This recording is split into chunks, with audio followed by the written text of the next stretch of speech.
நீ ஆர்ட்ஸ் தானடா படிச்ச, எப்படி ஐடில வேலை பார்க்குற? எந்த டிகிரினாலும் பரவாயில்லண்ணா. சென்னையில் இருக்க எஸ்எல்ஏ ஐடி ட்ரைனிங் இன்ஸ்டியூட் தான் நான் ட்ரைனிங் எடுத்தேன். மாதம் 30,000 சம்பாதிக்கிறேன். சூப்பர்டா. For IT training and placement contact 8870767784.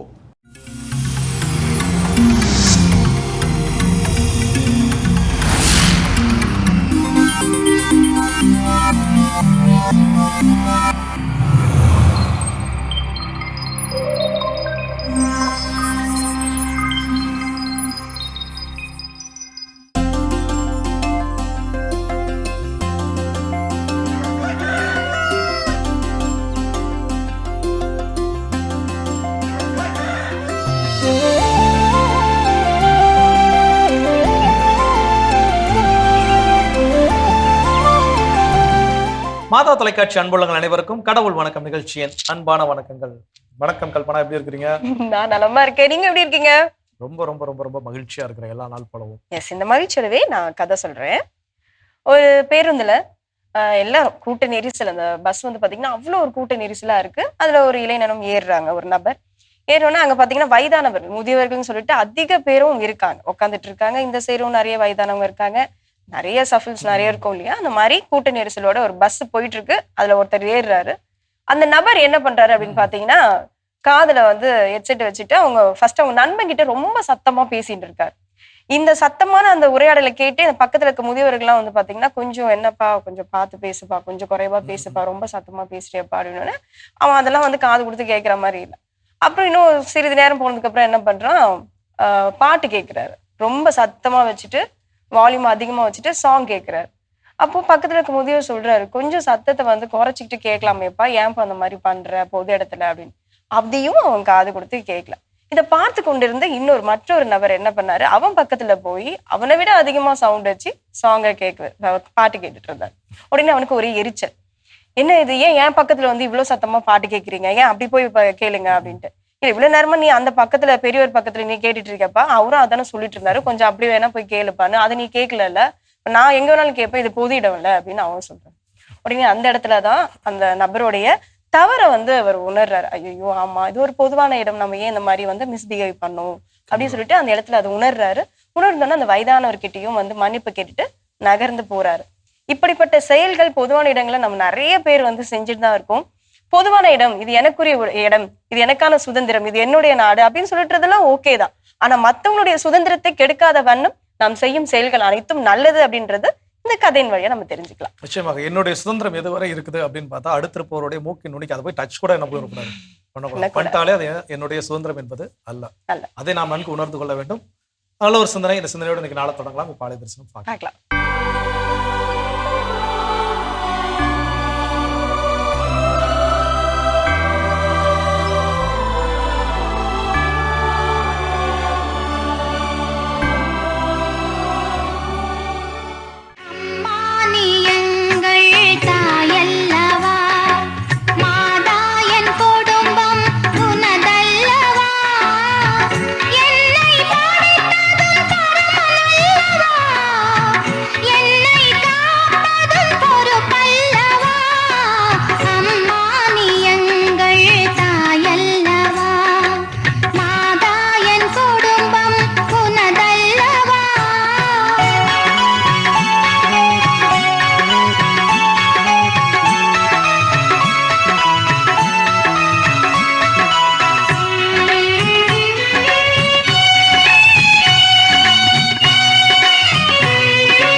அற்புதமான ஆலய தரிசனம் நம்ம பார்த்துட்டோம் ஜோ.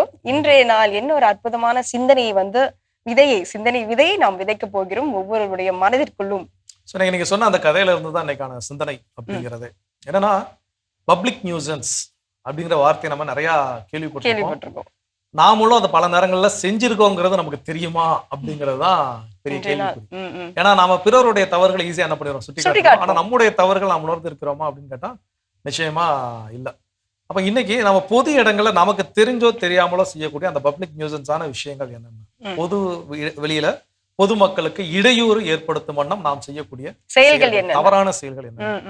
அப்போ முதல் செயல் நீங்க சொன்ன மாதிரியே தான், அந்த அலைபேசி அப்படிங்கிறது எங்கோ இருப்பவரோடு நாம் ஒரு தொடர்புல ஏதோ ஒரு அவசரத்துக்கோ ஏதோ பேசுறதுக்கு அப்படிங்கிற ஒரு கண்டுபிடிக்கப்பட்ட ஒரு சாதனம் இன்னைக்கு. ஆனா அந்த சில இடங்கள்ல சுத்தி ஆட்கள் இருக்கிறாங்க, இதெல்லாம் நம்ம கன்சிடர் பண்றதே இல்லாம ரொம்ப சத்தமா போன்ல அது ஹெட்செட் போட்டிருந்தாலும் சரி, இல்ல நார்மலா ஹேண்ட்செட்ல பேசினாலும் சரி, ரொம்ப அப்போ சுத்தி இருக்கிறவங்க சாதாரண வார்த்தைகளை பேசிட்டா கூட பிரச்சனை இல்லை, அதுவே ஒரு பப்ளிக் நியூசன்ஸ் தான்.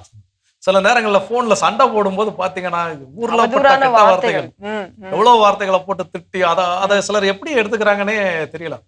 சொல்லும்போது நான் ஏற்கனவே சொல்லியிருக்கிறேன் நினைக்கிறேன், கேன்டீன்ல போறப்ப நான் எங்க ப்ரொஃபஸர்லாம் இருக்கிறப்போ கேன்டீன்ல சில பேர் என்ன பண்ணுவாங்கன்னா ஏதாவது ஒரு பொருளை டம்முன்னு வைக்கிறது இல்ல கீழே போடுறது அப்படிலாம் சத்தத்தை ஏற்படுத்துவாங்க. என்ன அப்படின்னா அது அட்டென்ஷன் சீக்கிங் அப்படிங்கிற ஒரு ஈர்ப்பு நம்ம மேல வந்து எல்லாரும், அதாவது அட்டென்ஷன் சீக்கிங் எப்படி இருக்குன்னா நல்ல வேலை செயல்கள் செஞ்சு அதனால நம்மள பிறரை ஈர்க்காமலே பிறர் நம்மால் என்ன பண்ணணும், ஈர்க்கப்பட வேண்டும். அது ஓகே, பிரச்சனை இல்லை. ஆனா நான் ஏதாவது ஒண்ணு குண்டக்க செஞ்சு ஒரு 10 பேர் என்னை பார்க்கணும் அப்படின்னு நினைச்சேன்னா அதுக்கு வந்து attention seeking is a disease, அது ஒரு மனநோய் அது. அப்ப அது போலதான் இந்த மாதிரி நான் வந்து போன் ஒரு பொது வெளியில இருக்கிறப்ப எனக்கு ஒரு அலைபேசி அழைப்பு வருகிறது. இன்னொன்னு என்னன்னா ரிங்டோன் சவுண்ட்.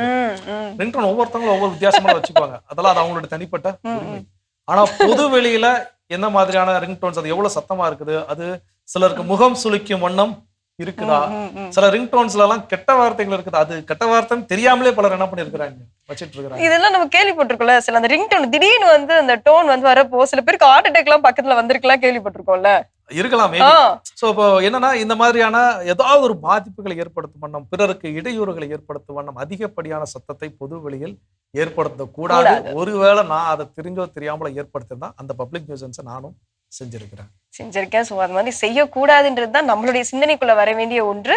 இன்னும் சிந்திக்கலாம். இப்ப அடுத்த பகுதியை பார்க்கலாம்.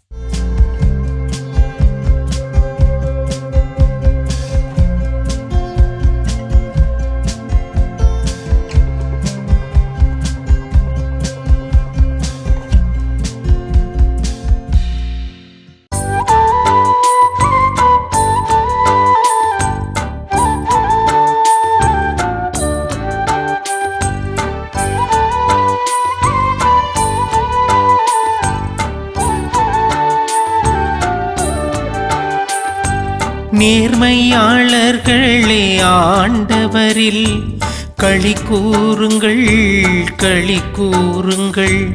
நேர்மையாளர்களே ஆண்டவரில் களி கூறுங்கள், களி கூறுங்கள். ஆண்டவர் ஆட்சி செய்கின்றார், பூவுலகம் மகிழ்வதாக. திரளான தீவு நாடுகள் களி கூர்வனவாக. மேகமும் காரிருளும் அவரை சூழ்ந்துள்ளன. நீதியும் நேர்மையும் அவரது அரியணையின் அடித்தளம். நெருப்பு அவர் முன் செல்கின்றது, சுற்றிலும் உள்ள அவர்தம் எதிரிகளை சுட்டெரிக்கின்றது.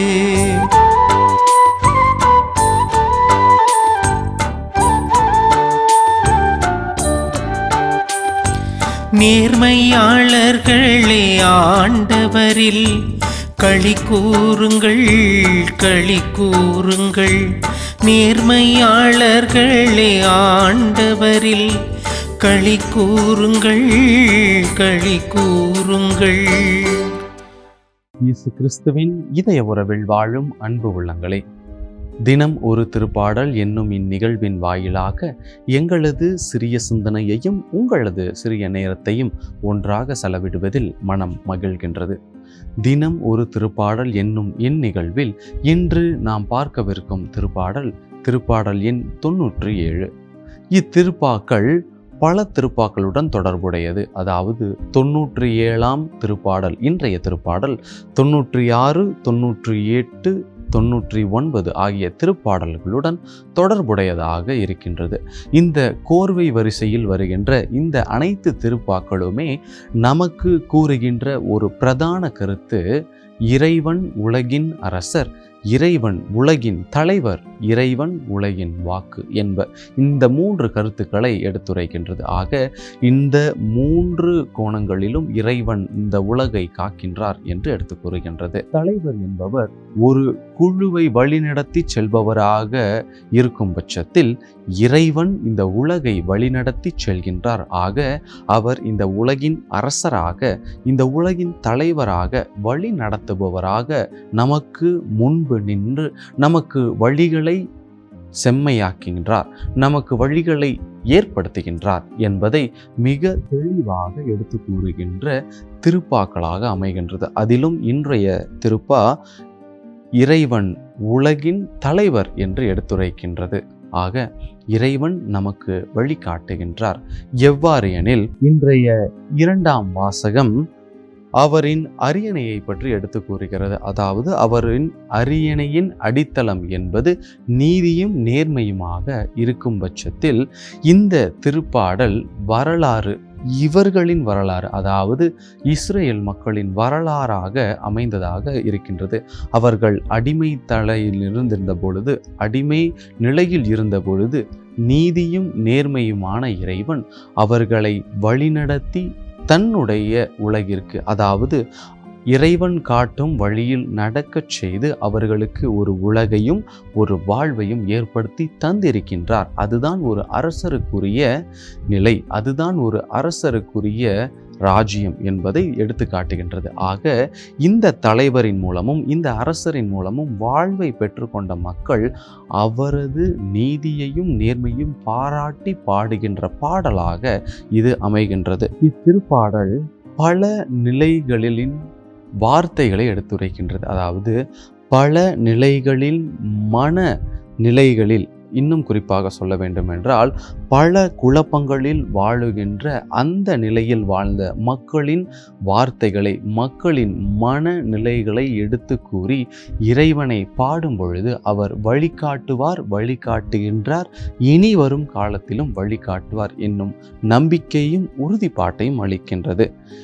இன்றைய திருப்பாடலின் 9ஆம் வசனத்தில், என்னில் ஆண்டவரே உலகனைத்தையும் ஆளும் உன்னதர் நீர், தெய்வங்களுக்கு அனைத்திற்கும் மேலானவர், தீமை வெறுப்போரின் மீது ஆண்டவர் அன்பு கூறுகின்றார், அவர் தம் பற்றுமிகு அடியார்களின் உயிரை பாதுகாக்கின்றார், பொல்லாரின் கையினின்று அவர்களை விடுவிக்கின்றார் என்னும் வசனங்களின் வாயிலாக இறைவனது அன்பு பொல்லார் மீதும் உண்டு, இறைவனது அன்பு தீயோர் மீதும் உண்டு. ஆக நாங்கள், இந்த மக்கள், அந்த நாளில் இந்த மக்கள் தீமை செய்திருந்தால் எங்களை மன்னித்து கொள்ளுங்கள், எங்களை தயவு கூர்ந்து எங்களை மன்னித்து உங்கள் அன்பில் எங்களை எந்நாளும் வாழச் செய்யுங்கள் என்று மன்றாடுகின்றார்கள்.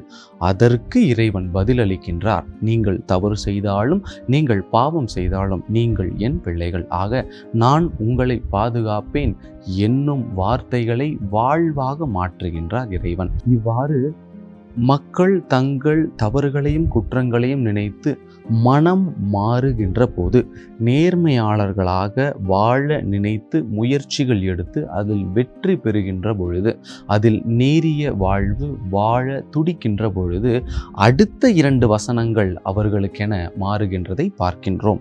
நேர்மையாளர்களுக்கென ஒளியும் நேரிய உள்ளத்திற்கென மகிழ்ச்சியும் விதைக்கப்பட்டுள்ளன. நேர்மையாளர்களை ஆண்டவரில் களி கூறுங்கள், அவரது தூய்மையை நினைத்து அவரை புகழுங்கள் என்று நாம் பார்க்கின்றோம். ஆக கடவுள் அனைவரது வாழ்வையும் மாற்றுகின்றார், அனைவரது வாழ்வு நிலைகளையும் மாற்றுகின்றார், அனைவரது மனதில் எழும் குழப்பங்களையும் தீர்க்கின்றார். இதை அனைத்தையும் தீர்த்து அவர்களுக்கு வாழ்வு வழிகளை காட்டுகின்றார். இதை தான் நான் முன்பே கூறினேன், இறைவன் வழி காட்டுபவராக இருக்கின்றார். நம் வாழ்விலும் இதே திருப்பாடலில் வருகின்ற நிலைதான் சில நேரங்களில் அல்ல, பல நேரங்களில் எழுகின்றன. நம் மனமும் சில நேரத்தில் குழம்பி இருக்கும், நமது எண்ணங்களும் சில நேரத்தில் தோய்ந்து இருக்கும், நமது வாழ்வின் வழிகளும் சில நேரங்களில் அடைந்து அல்லது தகர்க்கப்பட்டு இருக்கும். ஆனால் நம் வாழ்வின் அரசர், மனிதர்களின் அரசர், உலகின் அரசர். இறைவன் நமக்கு வழிகாட்டுகின்ற போது இந்த அனைத்து பிணைப்புகளும் நம்மை விட்டு நீங்கிவிடும். நமது மனம் தெளிவு பெறும், நமது வாழ்வு முழுமை பெறும், நமது வழி தெளிவுறும். ஆக இறைவன் நமக்கும் உங்களுக்கும் எனக்கும் நமக்கும் வழிகாட்டுபவராக இருக்கின்றார் என்பதை உணர்ந்து கொள்ள நாம் தினமும் ஜபத்தின் மூலமாக, ஜபமாலையின் மூலமாக, திருப்பலியின் மூலமாக இறைவனோடு இணைவோம். ஜபம். வழிகாட்டும் நாயகனே எம் இறைவா, நாங்கள் தினந்தோறும் ஏறெடுக்கின்ற எங்கள் வாழ்க்கை தீர்மானங்களையும் எங்கள் வாழ்க்கை முடிவுகளையும் நீர்தாமே ஆசீர்வதித்திட வேண்டுகின்றோம்.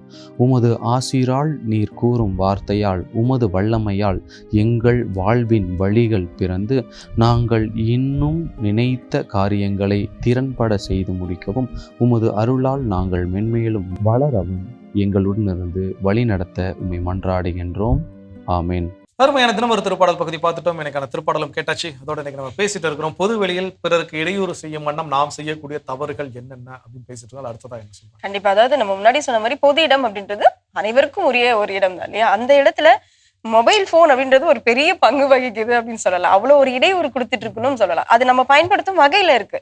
இன்னொரு பக்கம் நம்ம இப்ப என்ன பண்ணக்கூடாது அப்படின்னு பாத்தீங்கன்னா, ஹெட்போன் இல்லாம நம்ம பொது இடங்கள்ல வந்து இந்த பாட்டு கேட்கறது, வீடியோஸ் பாக்குறது, நமக்கு கேட்கும் அளவிற்கு அந்த வால்யூமை வந்து பார்த்து கூட்டி குறைச்சி பார்த்தோம்னா ஓகே, ஒன்றும் பிரச்சனை இல்லை.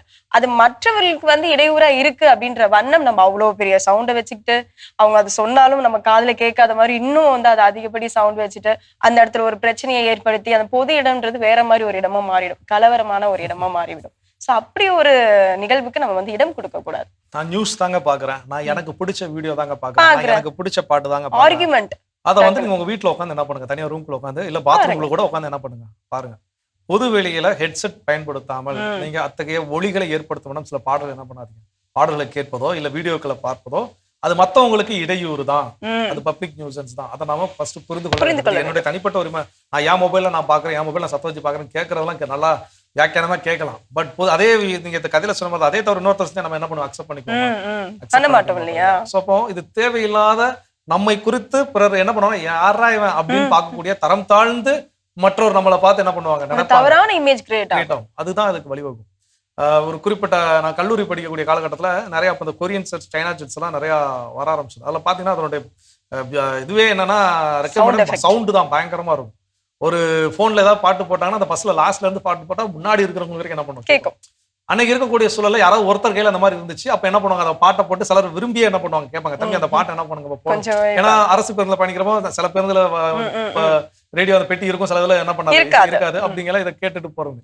ஆனா அதே பேருந்துல ஒரு 10 பேர் வச்சிருந்து 10 பாட்டு போட்டாங்கன்னா எப்படி என்ன ஆகும்? சோ அதுதான் இன்னைக்கு நடக்கக்கூடிய சூழல். அப்போ அதில் நான் பிறருக்கு இடையூறு ஏற்படுத்தாமல் இருக்க கற்றுக்கொள்ளலாம். இன்னும் தொடர்ந்து பேசலாமே, அடுத்த பகுதி பார்க்கலாம்.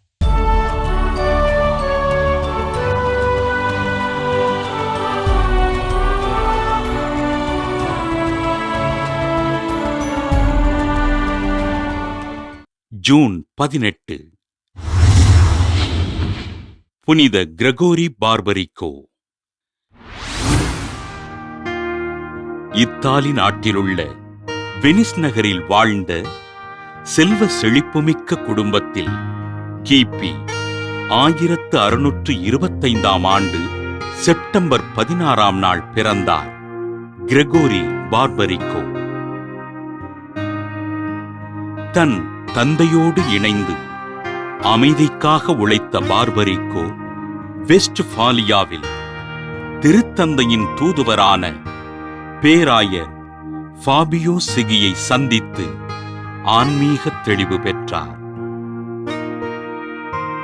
திருச்சபை சட்டம், உள்நாட்டு சட்டம் போன்றவற்றில் முனைவர் பட்டம் பெற்ற இவர் குருவாக விருப்பம் கொண்டு கிபி 1655ஆம் ஆண்டு டிசம்பர் 21ஆம் நாள் குருத்துவ அருட்பொழிவு பெற்றார். பேராயர் ஃபாபியோ சிகி திருத்தந்தை 7ஆம் அலெக்சாண்டராக திரு அவையினால் தேர்ந்தெடுக்கப்பட அவரது அழைப்பின் பேரில் ரோமைக்கு சென்ற அருட்தந்தை கிரகோரி அப்போஸ்தலிக்க பேராயத்தின் நீதி தொடர்பு பிரிவின் தலைவராக தம் பணிகளை செம்மையோடு செய்தார். இரக்க செயல்கள் செய்வதில் சிறந்து விளங்கிய அருட்தந்தை பார்பரிக்கோ கிபி 1657 ஆண்டு ஜூலை 9ஆம் நாள் இத்தாலி நாட்டின் பெர்காமோ மறைமாவட்டத்தின் ஆயராக திருநிலைப்படுத்தப்பட்டார். எளிய மக்கள் கல்வி பெற கல்விச்சாலைகள் அமைத்து குருமடங்களை கட்டி எழுப்பி தன் மீட்பு பணியினை செம்மையோடு செய்த ஆயர் கிரகோரி பார்பரிக்கோ கிபி 1660ஆம் ஆண்டு ஏப்ரல் 5ஆம் நாள் கர்தினாலாக உயர்த்தப்பட்டு பதுவா நகருக்கு பணியிட மாற்றம் பெற்றார். திருத்தந்தையர்கள் 9ஆம் கிளமெண்ட், 11ஆம் இன்னோசென்ட், 8ஆம் அலெக்சாண்டர், 112ஆம் இன்னோசென்ட் ஆகியோரை திருத்தந்தையாக தேர்ந்தெடுத்த குழுவில் ஒருவராக இருந்து இறைப்பணிகளைச் செய்த கர்தினால் கிரகோரி பார்பரிக்கோ கிபி 1697ஆம் ஆண்டு ஜூன் 18ஆம் நாள் விண்ணகப் பிறப்படைந்தார். திருச்சபையின் வளர்ச்சியில் முக்கிய பங்கெடுத்து தன் பணிகளை நேர்த்தியோடு செய்த கர்தினால் கிரகோரி பார்பரிக்கோவினை திருத்தந்தை 23ஆம் யோவான் 1960ஆம் ஆண்டு மே 26ஆம் நாள் புனிதராக உயர்த்தினார். புனித கிரகோரி பார்பரிக்கோ திருவிழாவினை கொண்டாடுகின்ற நாம் கல்வி நிறுவனங்கள் வியாபார நோக்கோடு செயல்படாமல் சமூக அக்கறையோடு சேவை செய்ய வேண்டும் என்று ஜெபிப்போம். சிறப்பான இன்றைய புனிதர் பகுதி நம்ம பார்த்துட்டோம் ஜோ. பொது இடங்களில் நாம் செய்யக்கூடாத செயல்கள் அப்படின்னு சொல்லி இன்னைக்கு நம்ம பார்த்துட்டு இருக்கோம். அடுத்ததா நம்ம செய்யக்கூடாத செயல்கள். செய்யக்கூடாத செயல் தான், ஆனா நமக்கே தெரியாமலோ தெரிஞ்சு என்ன பண்ணிட்டு இருக்கோம், செஞ்சுட்டு தான் இருக்கிறோம். அதுல அடுத்ததா சொல்லக்கூடிய விஷயம் என்னன்னா, ஒரு பொது நடைவெளியில நீங்க நடந்துட்டு இருக்கீங்க, திடீர்னு எதிர்த்தாப்புல உங்களோட உங்க ஃப்ரெண்டு யாரோ வராது, உடனே எப்படா இருக்க மாச்சா அப்படின்னு அந்த வழியிலே பிளாக் பண்ணிட்டு பேசுறது. பின்னாடி இந்த பக்கம் 2 பேர் நடந்து வரான், அந்த பக்கம் ஒரு 4 பேர் நடந்து வராங்கிற அறிவே நமக்கு இருக்கிறது கிடையாது. நம்ம வாட்டுக்கு அந்த பாதை என்னமோ நம்ம வீட்டுல உட்காந்து நம்ம 2 பேர் பேசுவோம். பாத்துட்டீங்களா அப்படி ஒரு ஓரமாக ஒதுங்கி 1 மணி நேரம் 2 மணி நேரம் இல்ல, இந்த ஒரு திரைப்படத்துல விடிய 2 பேர் ஒரே இடத்துல நகராம நிற்பாங்க. அந்த மாதிரி நீங்க நின்றுட்டு என்ன பண்ணுங்க, பேசுங்க. அந்த பொது நடைபாதையை அடைத்து பேசுறது அப்படிங்கிறது ஒரு அநாகரிகமான ஒரு செயல். அப்போ அது நமக்கு மட்டுமான பாதை கிடையாது, இன்னொருத்தவங்களும் அதுல பயன்படுத்தக்கூடிய பாதை இல்லையா? அப்ப அவங்க விலகி போக செல்வதற்கு பதிலாக சில நேரங்கள் நான் யோசிப்பேன் சார், கண்கூடா பார்க்கின்ற பொழுது ஏன்னா நடந்து வர்றவங்க விலகி போறாங்க, நீங்க நிக்கிறவங்க ஓரமா நிக்கிறோம், உங்களுக்கு அந்த ஒரு சில பேருக்கு இந்த பாடி ஷேக்கிங், அந்த கூசுறது அப்படின்னு சொல்லுவாங்க, அந்த மாதிரிலாம் உங்களுக்கு தோணவே தோணாதா அப்படின்லாம் எனக்கு நிறைய நேரங்கள்ல தோணி இருக்கு. சில நேரங்கள் கேட்கவும் இல்ல இப்படி சொல்லுவாங்க, அதாவது கொஞ்சம் ஓரமா தான் நின்னு பேசுங்களேன்ப்பா அப்படின்னு போறவங்க சொல்றப்போ நீ ஓரமா பாத்து போ, இப்படி இந்த மாதிரி சொல்ல முடியாது. அதாவது செய்யறது தப்பு, இதுல பதில் வேற. இன்னொரு ஒரு விஷயம் இருக்குது என்னன்னா, ஒரு 4 பேர் நண்பர்களா சேர்ந்து போனா வழியை அடைச்சு நின்னு அதாவது நின்னு பேசுறது ஒரு பக்கம் இருந்தாலும் வழியை அடைச்ச மாணிக்கே நடந்து கொண்டே பேசுறது. நம்மளை விட இன்னொருத்தவங்க ஃபாஸ்ட் வாக் பண்ணலாம், அவங்க அதை விட வேகமான வேலைக்கு என்ன பண்ணலாம், போகக்கூடிய ஒரு சூழல் இருக்கலாம். சோ இது எல்லாமே என்னன்னா பப்ளிக் நியூசன்ஸ். இதான் தெரிஞ்சோ தெரியாமல செய்யவே கூடாது. இதே சமுதாயத்துலதான் வயதானவர்கள் கடந்து போறதுக்கு கஷ்டப்பட்டாங்கன்னா அவங்களை கையை பிடிச்சி கூட்டிட்டு போற ஆட்களும் இருக்காங்க. இதே சமுதாயத்துலதான் வயசானவங்க போனாலும் பரவாயில்ல, நாங்க எங்க வேலையை பார்த்துட்டு தான் போவோம், இப்படிதான் நிப்போன்ற மாதிரி இருக்கிறவங்களும் இருக்காங்க. சோ நம்மளுடைய முடிவு நம்ம கையில தான் இருக்கு. இன்னும் தொடர்ந்து பேசலாம், பார்த்த பகுதி பார்க்கலாம்.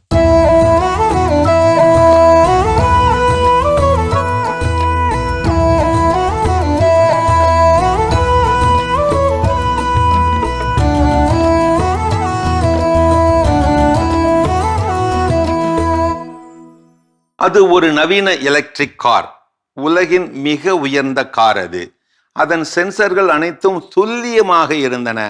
அந்த அடர்காட்டு பாதை பயணத்தை அணுவணுவாக அனுபவித்துக் கொண்டே போய்கொண்டிருந்தான் அவனோ ஒரு தாறுமாறு வாழ்க்கை பேர்வழி. கடவுளை கண்காணா இடத்தில் வைத்திருப்பவன், தனது ஆன்மாவை பற்றி கிஞ்சித்தேனும் அக்கறை இல்லாதவன். அந்த அடர்காட்டு பாதை பயணத்தை அணுவணுவாக அனுபவித்துக் கொண்டே போனான். ஆனால் அந்தோ பரிதாபம், அது நடந்து விட்டது. எதிர்பாராத ஏற்ற பாதைகளால் எதிர்பாராத அதீத மின் உறிஞ்சல் எகிரி மின்சாரம் தீர்ந்து போய்விட்டது. அப்படியே பப்பரக்காய் என்று அந்த கார் நின்று விட்டது. வெறும் இரும்பு பெட்டியாக அது மாறி போய்விட்டது. அந்த மனிதன் காரை தள்ளி பார்த்தான், நகரவில்லை. எஞ்சினை நோண்டி பார்த்தான், முடியவில்லை. உதவிக்கு வர அங்கே ஒரு நாதியும் இல்லை. இறைவன் என்கின்ற அருட்பெரும் ஜோதியை நாதியை தவிர கூக்குரலிடவே இறைவன் வந்து ஆஜரானார். மனித வாழ்வும் இப்படித்தான். மனிதா, அறிவு, பணம், தொழில்நுட்பம் எல்லாம் காரின் பாகங்கள் போலவே, இந்த எலக்ட்ரிக் காரின் பாகங்கள் போலவே.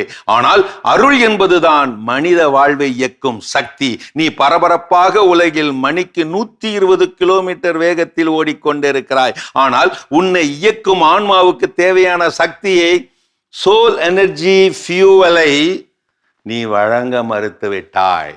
ஒரு நாளைக்கு ஒரு சில நிமிடங்களாவது இறைவேண்டல் தியானம் என்னும் பிளக் பாயிண்டில் உன் ஆன்மாவை நீ இணைக்கவில்லை. அப்படி இணைக்கவில்லை என்றால் உன் இறையரசு லட்சிய பயணம் பாதியிலேயே நின்று விடுமே.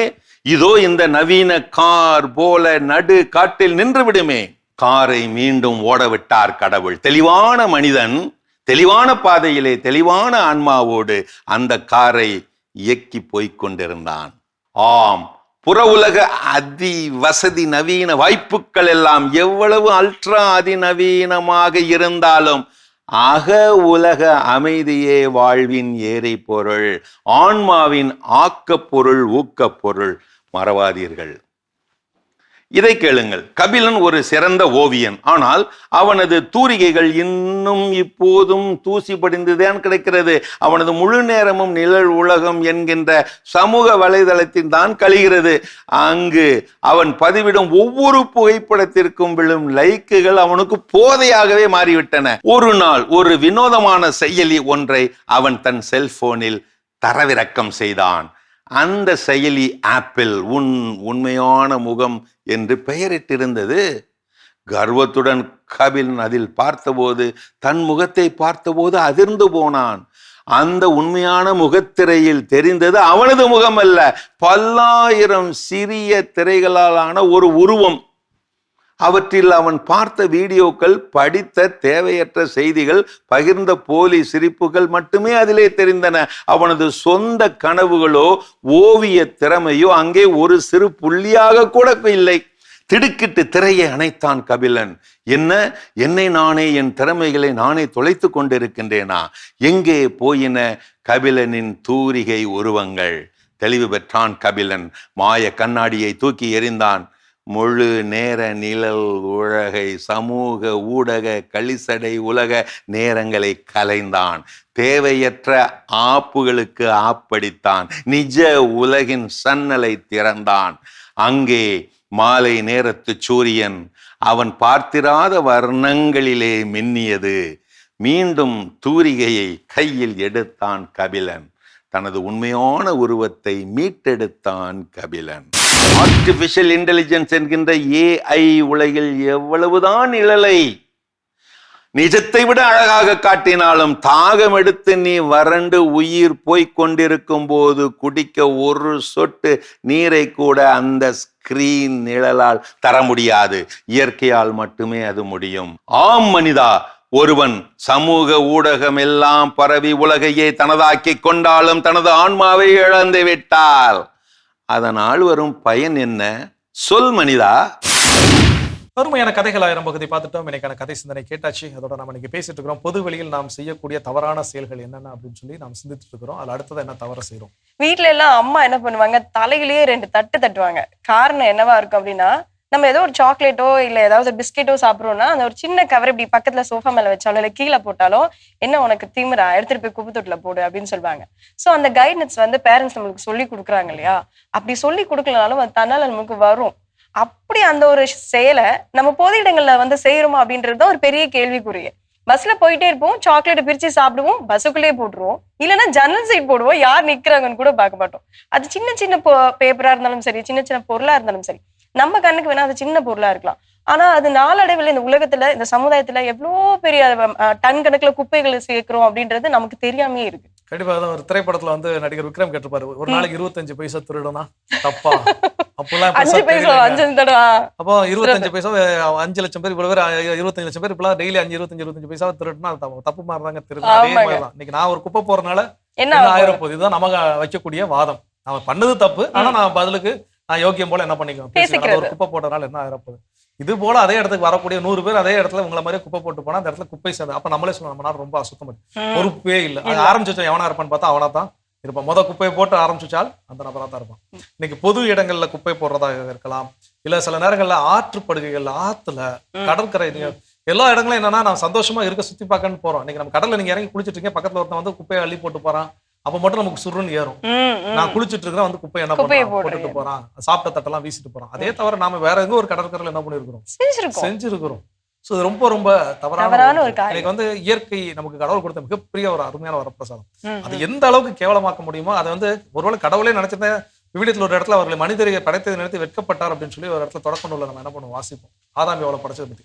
அது ஆதாம் ஏவாளை மட்டும் கிடையாது, இன்னைக்கு நம்ம எல்லாரையும் படைச்சதை பத்தி இந்த மாதிரி குப்பையாக்குறத பார்த்தா அவரை ஏன்டா உங்களெல்லாம் நான் படைச்சேன் அப்படிங்கிற நிலைமைக்கு நம்ம அவர் என்ன கடவுளை தள்ளி விட்டுருக்கோம். ஸோ அப்போ குப்பைகளை ஊரிய இடத்தில் போடணும். அதை தாண்டி நான் வேற அங்க போட்டேன் இங்க போட்டனாலே அது என்னுடைய அறிவீனத்தின் செயல், ஒழுங்கினத்தின் செயல் அப்படிங்கறத நான் தெரிந்து கொள்ள வேண்டும். கண்டிப்பா ஜோதா, நம்மளுடைய அழகான முகத்தை அசிங்கப்படுத்த விரும்ப மாட்டோம்ல, அதே மாதிரிதான் இந்த சமுதாயமும் அதற்காக முற்படுவோம். இன்னும் தொடர்ந்து பேசலாமா? அதுக்கு முன்னாடி ஒரு சின்ன பிரேக் போயிட்டு வந்துடும்.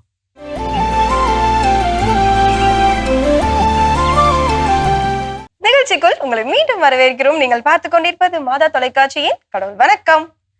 ஜோ, வணக்கம் ஜோன்னு நான் சொல்ல வந்தேன். ஏன்னா அவ்வளோ ஒரு சிறப்பான ஒரு தலைப்பு அப்படின்னு சொல்லலாம். ஏன்னா நான் சின்ன சின்ன மிஸ்டேக் தானே அப்படின்னு சொல்லிட்டு நம்மளே கூட செஞ்சிருக்கோம். அது சொல்லும் போது தான் எனக்கு பகிரங்கமா இருக்கு, ஐயோ இது சின்ன தவறை கூட நம்ம செஞ்சிருக்கோமே அப்படின்னு சொல்லிட்டு.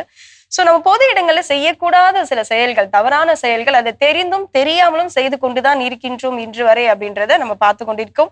அடுத்ததான் நம்ம என்ன செய்யக்கூடாது? ஸோ அடுத்ததா செய்யக்கூடிய தவறுகளை தான் நம்ம பேசிட்டு இருக்கிறோம். செய்யக்கூடாதுதான், ஆனா நம்ம செஞ்சுட்டு இருக்கிறத ஃபர்ஸ்ட் உணர்ந்தா தான் அதை நம்ம என்ன பண்ணுவோம், செய்யாம ஸ்டாப் பண்ணுவோம். ஸோ அப்போ செல்ஃப் டிசிப்ளின் அதுதான் கீ டு சக்சஸ். வாழ்க்கையில வெற்றி அடையணும் அப்படின்னா செல்ஃப் டிசிப்ளின் ரொம்ப ரொம்ப முக்கியம். இன்னைக்கு என்னால வாழ்க்கையில வெற்றி அடைய முடியலன்னா உறுதிப்பட சொல்ல நம்ம கிட்ட செல்ஃப் டிசிப்ளின் இல்லவே இல்ல. ஏதாவது ஒரு விஷயத்துல கூட எனக்கு, அதாவது எல்லா விஷயத்துல இருக்க அந்த ஒரு விஷயம் தாங்க அப்படின்னு நம்ம சொல்லக்கூடிய அந்த விஷயத்துல எனக்கு செல்ஃப் டிசிப்ளின் இல்லைன்னா என்னால வெற்றி பெற முடியாது. அதுல நிச்சயமாக நாம் தோற்பதற்கு மிகப்பெரிய காரணமாக இருக்கக்கூடிய ஒரு விஷயம் என்ன அப்படின்னு பாத்தீங்கன்னா இந்த கியூவை ஸ்கிப் பண்றது.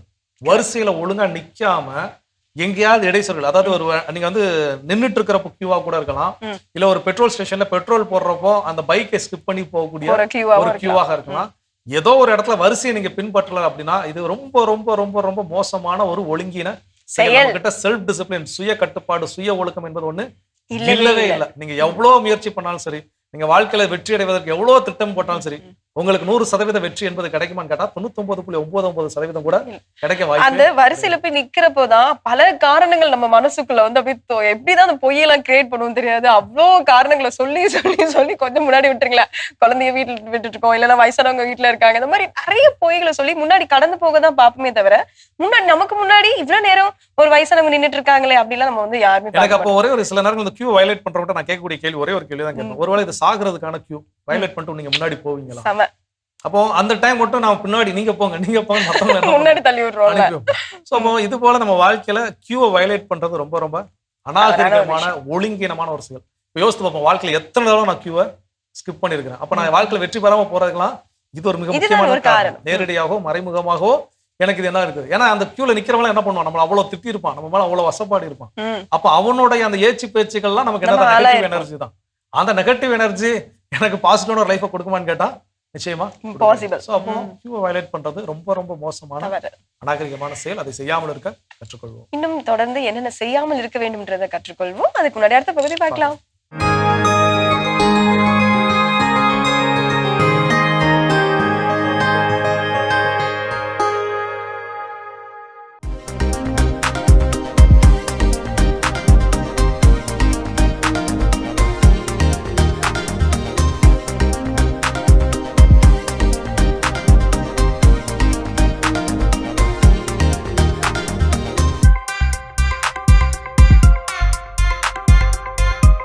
இன்னைக்கு நம்ம அனிமியா அண்ட் பிரெக்னன்சி, அதாச்சும் கர்ப்ப காலத்தில் இரத்த சோகை ஏற்படும் பின்விளைவுகளை பற்றி பார்ப்போம்.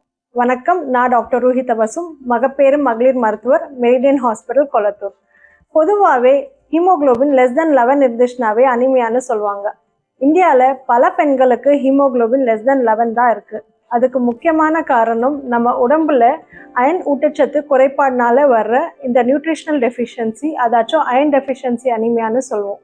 ஸோ இந்த நம்ம ப்ராப்பராக டயட்டில் அயன் ரிச் ஃபுட்ஸ் எடுத்துக்கிட்டோம்னாவே இந்த அனிமியாவை நம்ம தவிர்த்துக்கலாம். அயன் ரிச் ஃபுட்ஸ்ன்னு வரும்போது 2 வகையாக பிரிக்கப்படும். ஒன்று நான் வெஜிடேரியன் சோர்ஸ், இன்னொன்று வெஜிடேரியன் சோர்ஸ். இந்த நான் வெஜிடேரியன் சோர்ஸஸில் கல்லீரல், மண்ணீரல், அதாச்சும் சுவரொட்டின்னு சொல்லுவோம். இது டைரெக்டாகவே நம்ம பாடியில் ஹீம் அயன் அப்சர்வ் பண்ணுறதுக்கு ஹெல்ப்ஃபுல்லாக இருக்கும். அண்ட் ரெட் மீட், அதாச்சும் மட்டன், இதெல்லாம் கூட வந்துட்டு அயன் ரிச் கண்டென்ட் இருக்குது. வெஜிடேரியன் சோர்ஸஸில் பச்சை காய்கறிகள், பழங்கள், முக்கியமாக மாதுளம்பழம், கீரைகள், அதில் முருங்கைக்கீரை, வெந்தயக்கீரை, பாலக்கீரை, அண்ட் நட்ஸ் லைக் பாதம், பிஸ்தா, வால்நட், டேட்ஸ், நாட்டு சர்க்கரை, முளைக்கட்டின பயிறு, ராஜ்மா, இதிலெல்லாம் அயன் ரிச் கண்டென்ட் நல்லாவே இருக்குது. இந்த அயன் ரிச் ஃபுட்ஸோடு சேர்த்து நம்ம விட்டமின் சி ரிச் டயட், அதாச்சும் amla, lemon juice, orange juice, guava, கிவியும் சேர்த்து எடுத்துக்கிட்டோன்னா நம்ம பாடியில் பெட்டர் அயன் அப்சர்ப்ஷன் கிடைக்கும். எல்லா லேடிஸ்களுக்குமே நம்ம பொதுவாகவே செகண்ட் ட்ரைமஸ்டர்லேருந்தே வந்துட்டு அயன் டேப்லெட்ஸை கொடுக்க ஆரம்பிக்கிறோம். ஸோ நம்மளுக்கு மைல்டு அனிமியா இருக்கும்போது நம்ம ஓரல் அயன் டேப்லெட்ஸ் எடுக்கும்போதே வந்துட்டு நம்மளுக்கு இந்த அயன் டெஃபிஷியன்சி வராது. So moderate to severe, sometimes வந்துட்டு <7 இருக்கிற ப்ரெக்னென்ட் லேடிஸ்க்கு நாங்கள் அயன் இன்ஜெக்ஷன்ஸ் இல்லைன்னா பிளட் டிரான்ஸ்ஃபியூஷன்ஸ் கூட சஜஸ்ட் பண்ணுவோம். மதருக்கு அனிமியா இருந்துச்சுன்னா பேபிக்கு ப்ரெக்னென்சிலே லோ பர்த் வெயிட், அதாச்சும் உடல் எடை குறைவாக இருக்கிறதுக்கான சான்சஸ் இருக்குது. ப்ரீடம் பர்த் ரிஸ்க் ஏற்படலாம். அண்ட் குழந்தைங்களுக்கு நரம்பியல் சம்மந்தப்பட்ட சிக்கல்கள், நீண்ட கால உடல் மற்றும் மனநிலை பிரச்சனைகளுக்கான வாய்ப்புகள் இருக்கலாம். ஸோ இதெல்லாம் நம்ம அவாய்ட் பண்ணுறதுக்கு தான் ப்ரெக்னன்சி நாங்கள் பிளான் பண்ணுறதுக்கு முன்னாடியே எல்லா லேடிஸுமே ஹீமோகுளோபின் <11 இருந்துச்சுன்னா டாக்டர்ஸை கன்சல்ட் பண்ணணும். A healthy mother means a healthy future. Let's plan a safe motherhood together. Thank you. அருமையான நலம் தரும் நேரம் பகுதி பார்த்தாச்சு. இன்னைக்கான ஆலோசனை கேட்டுட்டோம். அதோட நம்ம இன்னைக்கு பேசிட்டு இருக்கிறோம் கடவுள் வணக்கம் நிகழ்ச்சியில நாம் செய்யக்கூடிய தவறுகள், இந்த பொதுவெளியில் பிறருக்கு இடையூறு ஏற்படுத்தும் வண்ணம் செய்யக்கூடிய தவறுகள் பற்றி தான் பேசிட்டு இருக்கோம். அதில் அடுத்ததான் என்ன தவறு செய்கிறோம்? இந்த சமுதாயம் இளைஞர்கள் பின்னால் இருக்கு அப்படின்னு சொல்லிட்டு நம்ம எல்லோருமே சொல்றோம். பெரும்பாலும் இதுக்கு வயது வரம்பில்லைன்னு கூட சொல்லலாம். அதாவது பொது இடங்கள் அப்படின்னு சொல்லிட்டு குழந்தைகளாகட்டும், பெண்களாகட்டும், வயதானவர்களாகட்டும் எல்லாருமே கடக்கக்கூடிய ஒரு இடம் தான் பொது இடம். ஸோ இதுல பார்க்கக்கூடிய நிறைய நிகழ்வுகள் எப்படி இருக்கும் அப்படின்னா, நிறைய டீ கடைங்க இருக்கும், நிறைய கடைங்க இருக்கும், அங்கங்க சிகரெட் பிடிச்சிட்டு இருந்த நிறைய நபர்கள் பார்க்க முடியும். அதே நேரத்துல பொது இடங்கள்ல எச்சில் துப்புறவங்களை கூட நம்ம அதிகம் பேரை பார்க்க முடியும். ஸோ இப்படிப்பட்ட இந்த தவறான காரியத்தில் ஈடுபடுறோம் அப்படின்னா இதுவும் நம்ம பொது இடங்களை அவமானப்படுத்துறதுக்குரிய ஒரு பெரிய தவறான ஒரு செயல் தான். ஒரு குழந்தை கிராஸ் பண்றாங்கன்னு சொல்லிட்டு அந்த பிடிச்சிட்டு இருக்க சிகரெட்டை கூட ஹைட் பண்றது கூட விரும்ப மாட்டாங்க. அது என்னமோ ஒரு பெரிய ஸ்டைல அப்பதான் அதுல பபுள்ஸ் விடுறதோ, ரவுண்டு விடுறதோ, அதுல ஒரு பெரிய எக்ஸிபிஷனே காட்டுற மாதிரி ஒரு தெனாவட்டா செய்யற அந்த செயல், இதெல்லாம் அவமதிக்க கூடிய ஒரு செயல் அப்படின்றது அவங்களுக்கே தெரியாம அதை செஞ்சிட்டு இருக்காங்கன்னு தெரியல. ஆனா தவறான காரியம்ன்றதை நம்ம உணர்ந்து கொள்ள வேண்டும். விஷயம் எனக்கு ஸ்மோக்கிங் அப்படிங்கிறது இன்ஜூரியஸ் டு ஹெல்த் அப்படிங்கிறது எல்லாருக்கும் நல்லா தெரியும். தெரிஞ்சும் போய் விழுறவங்களை பத்தி நமக்கு என்னைக்கும் கவலையே கிடையாது. ஏன்னா அவங்களுக்கான குழி அவங்களே என்ன பண்ணிக்குவாங்க, தோண்டிக்கிறாங்க. இதுல பாசிவ் ஸ்மோக்கர்ஸ் அப்படின்னு சொல்லுவாங்க. அதாவது அவங்களுக்கு புகைப்பிடிக்கக்கூடிய பழக்கமே இருக்காது. ஆனா இவர்கள் புகைப்பிடிக்கக்கூடிய அந்த நபர்கள் பக்கத்துல நிக்கிறதுனால அது அந்த காற்றை சுவாசிப்பதனால அவங்களுக்கு என்ன இருக்குது, பிரச்சனை இருக்குது, ப்ராப்ளம். ஸோ அப்போ நீங்க என்னன்னா உங்களுக்கு மட்டுமான தவறை மட்டும் நீங்க தேடிக்கிறது கிடையாது, உங்களுக்கு பக்கத்துல இருக்கிறவங்களுக்கு என்ன பண்ணி இடையூறு கொடுங்க. ஒருவேளை அங்க உங்க பக்கத்துல உங்களுடைய பையனோ பொண்ணோ இல்ல உங்களுடைய மனைவியோ இல்ல உங்களுடைய அம்மா அப்பாவோ வயதான ஒருத்தவங்க இருக்கிறாங்கன்னா அந்த டைம் உங்க மூச்சுக்கு நேரம் இப்பெல்லாம் நீங்க செய்வீங்களா? அப்போ அந்த டைம் மட்டும் என் குடும்பம் அப்படிங்கிறது எனக்கு, அதாவது வடிவேல் சொன்ன மாதிரிதான், அடுத்தவனுக்கு அது தக்காளி சட்னி, எனக்கு ரத்தம். ஸோ இன்னொன்று பொது வெளியில எச்சில் உமிழ்வது, இது ரொம்ப ரொம்ப அதெல்லாம் சில நேரம் இதெல்லாம் படிச்சிருக்கிறீங்களா, நீங்களாம் மனுஷனா வாழ்றதுக்கு தகுதி இருக்கானே தெரியல. எனக்கு அந்த மாதிரி அவ்வளோ கோபங்கள் வரும்.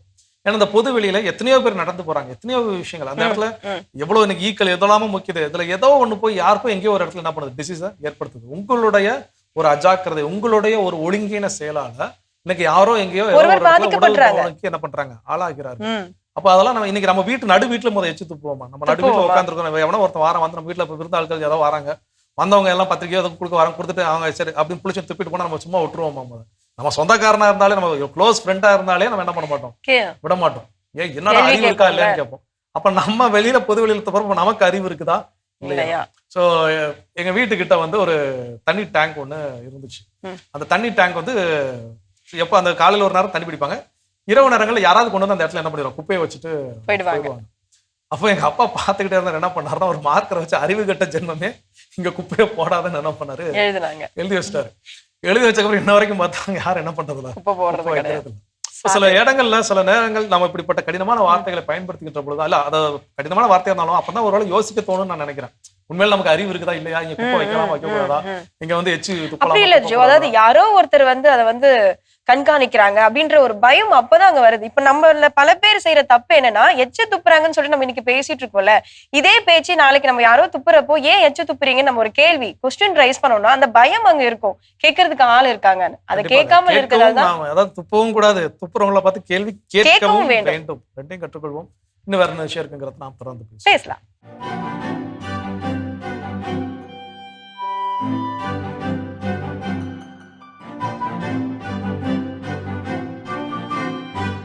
அன்பிற்கினிய மாதா தொலைக்காட்சி சுவஞர்களே, தமிழினிய நெஞ்சங்களே, வணக்கம்.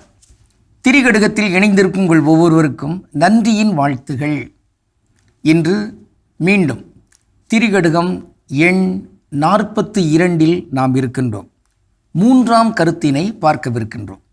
கழகத்தால் வந்த பொருள் காமுறாமை, பழகினும் பார்ப்பாரை தீப்போல் ஒழுகல், உழவின் கண் காமுற்று வாழ்தல், இம்மூன்றும் அழகென்ப வேளாண் குடிக்கு.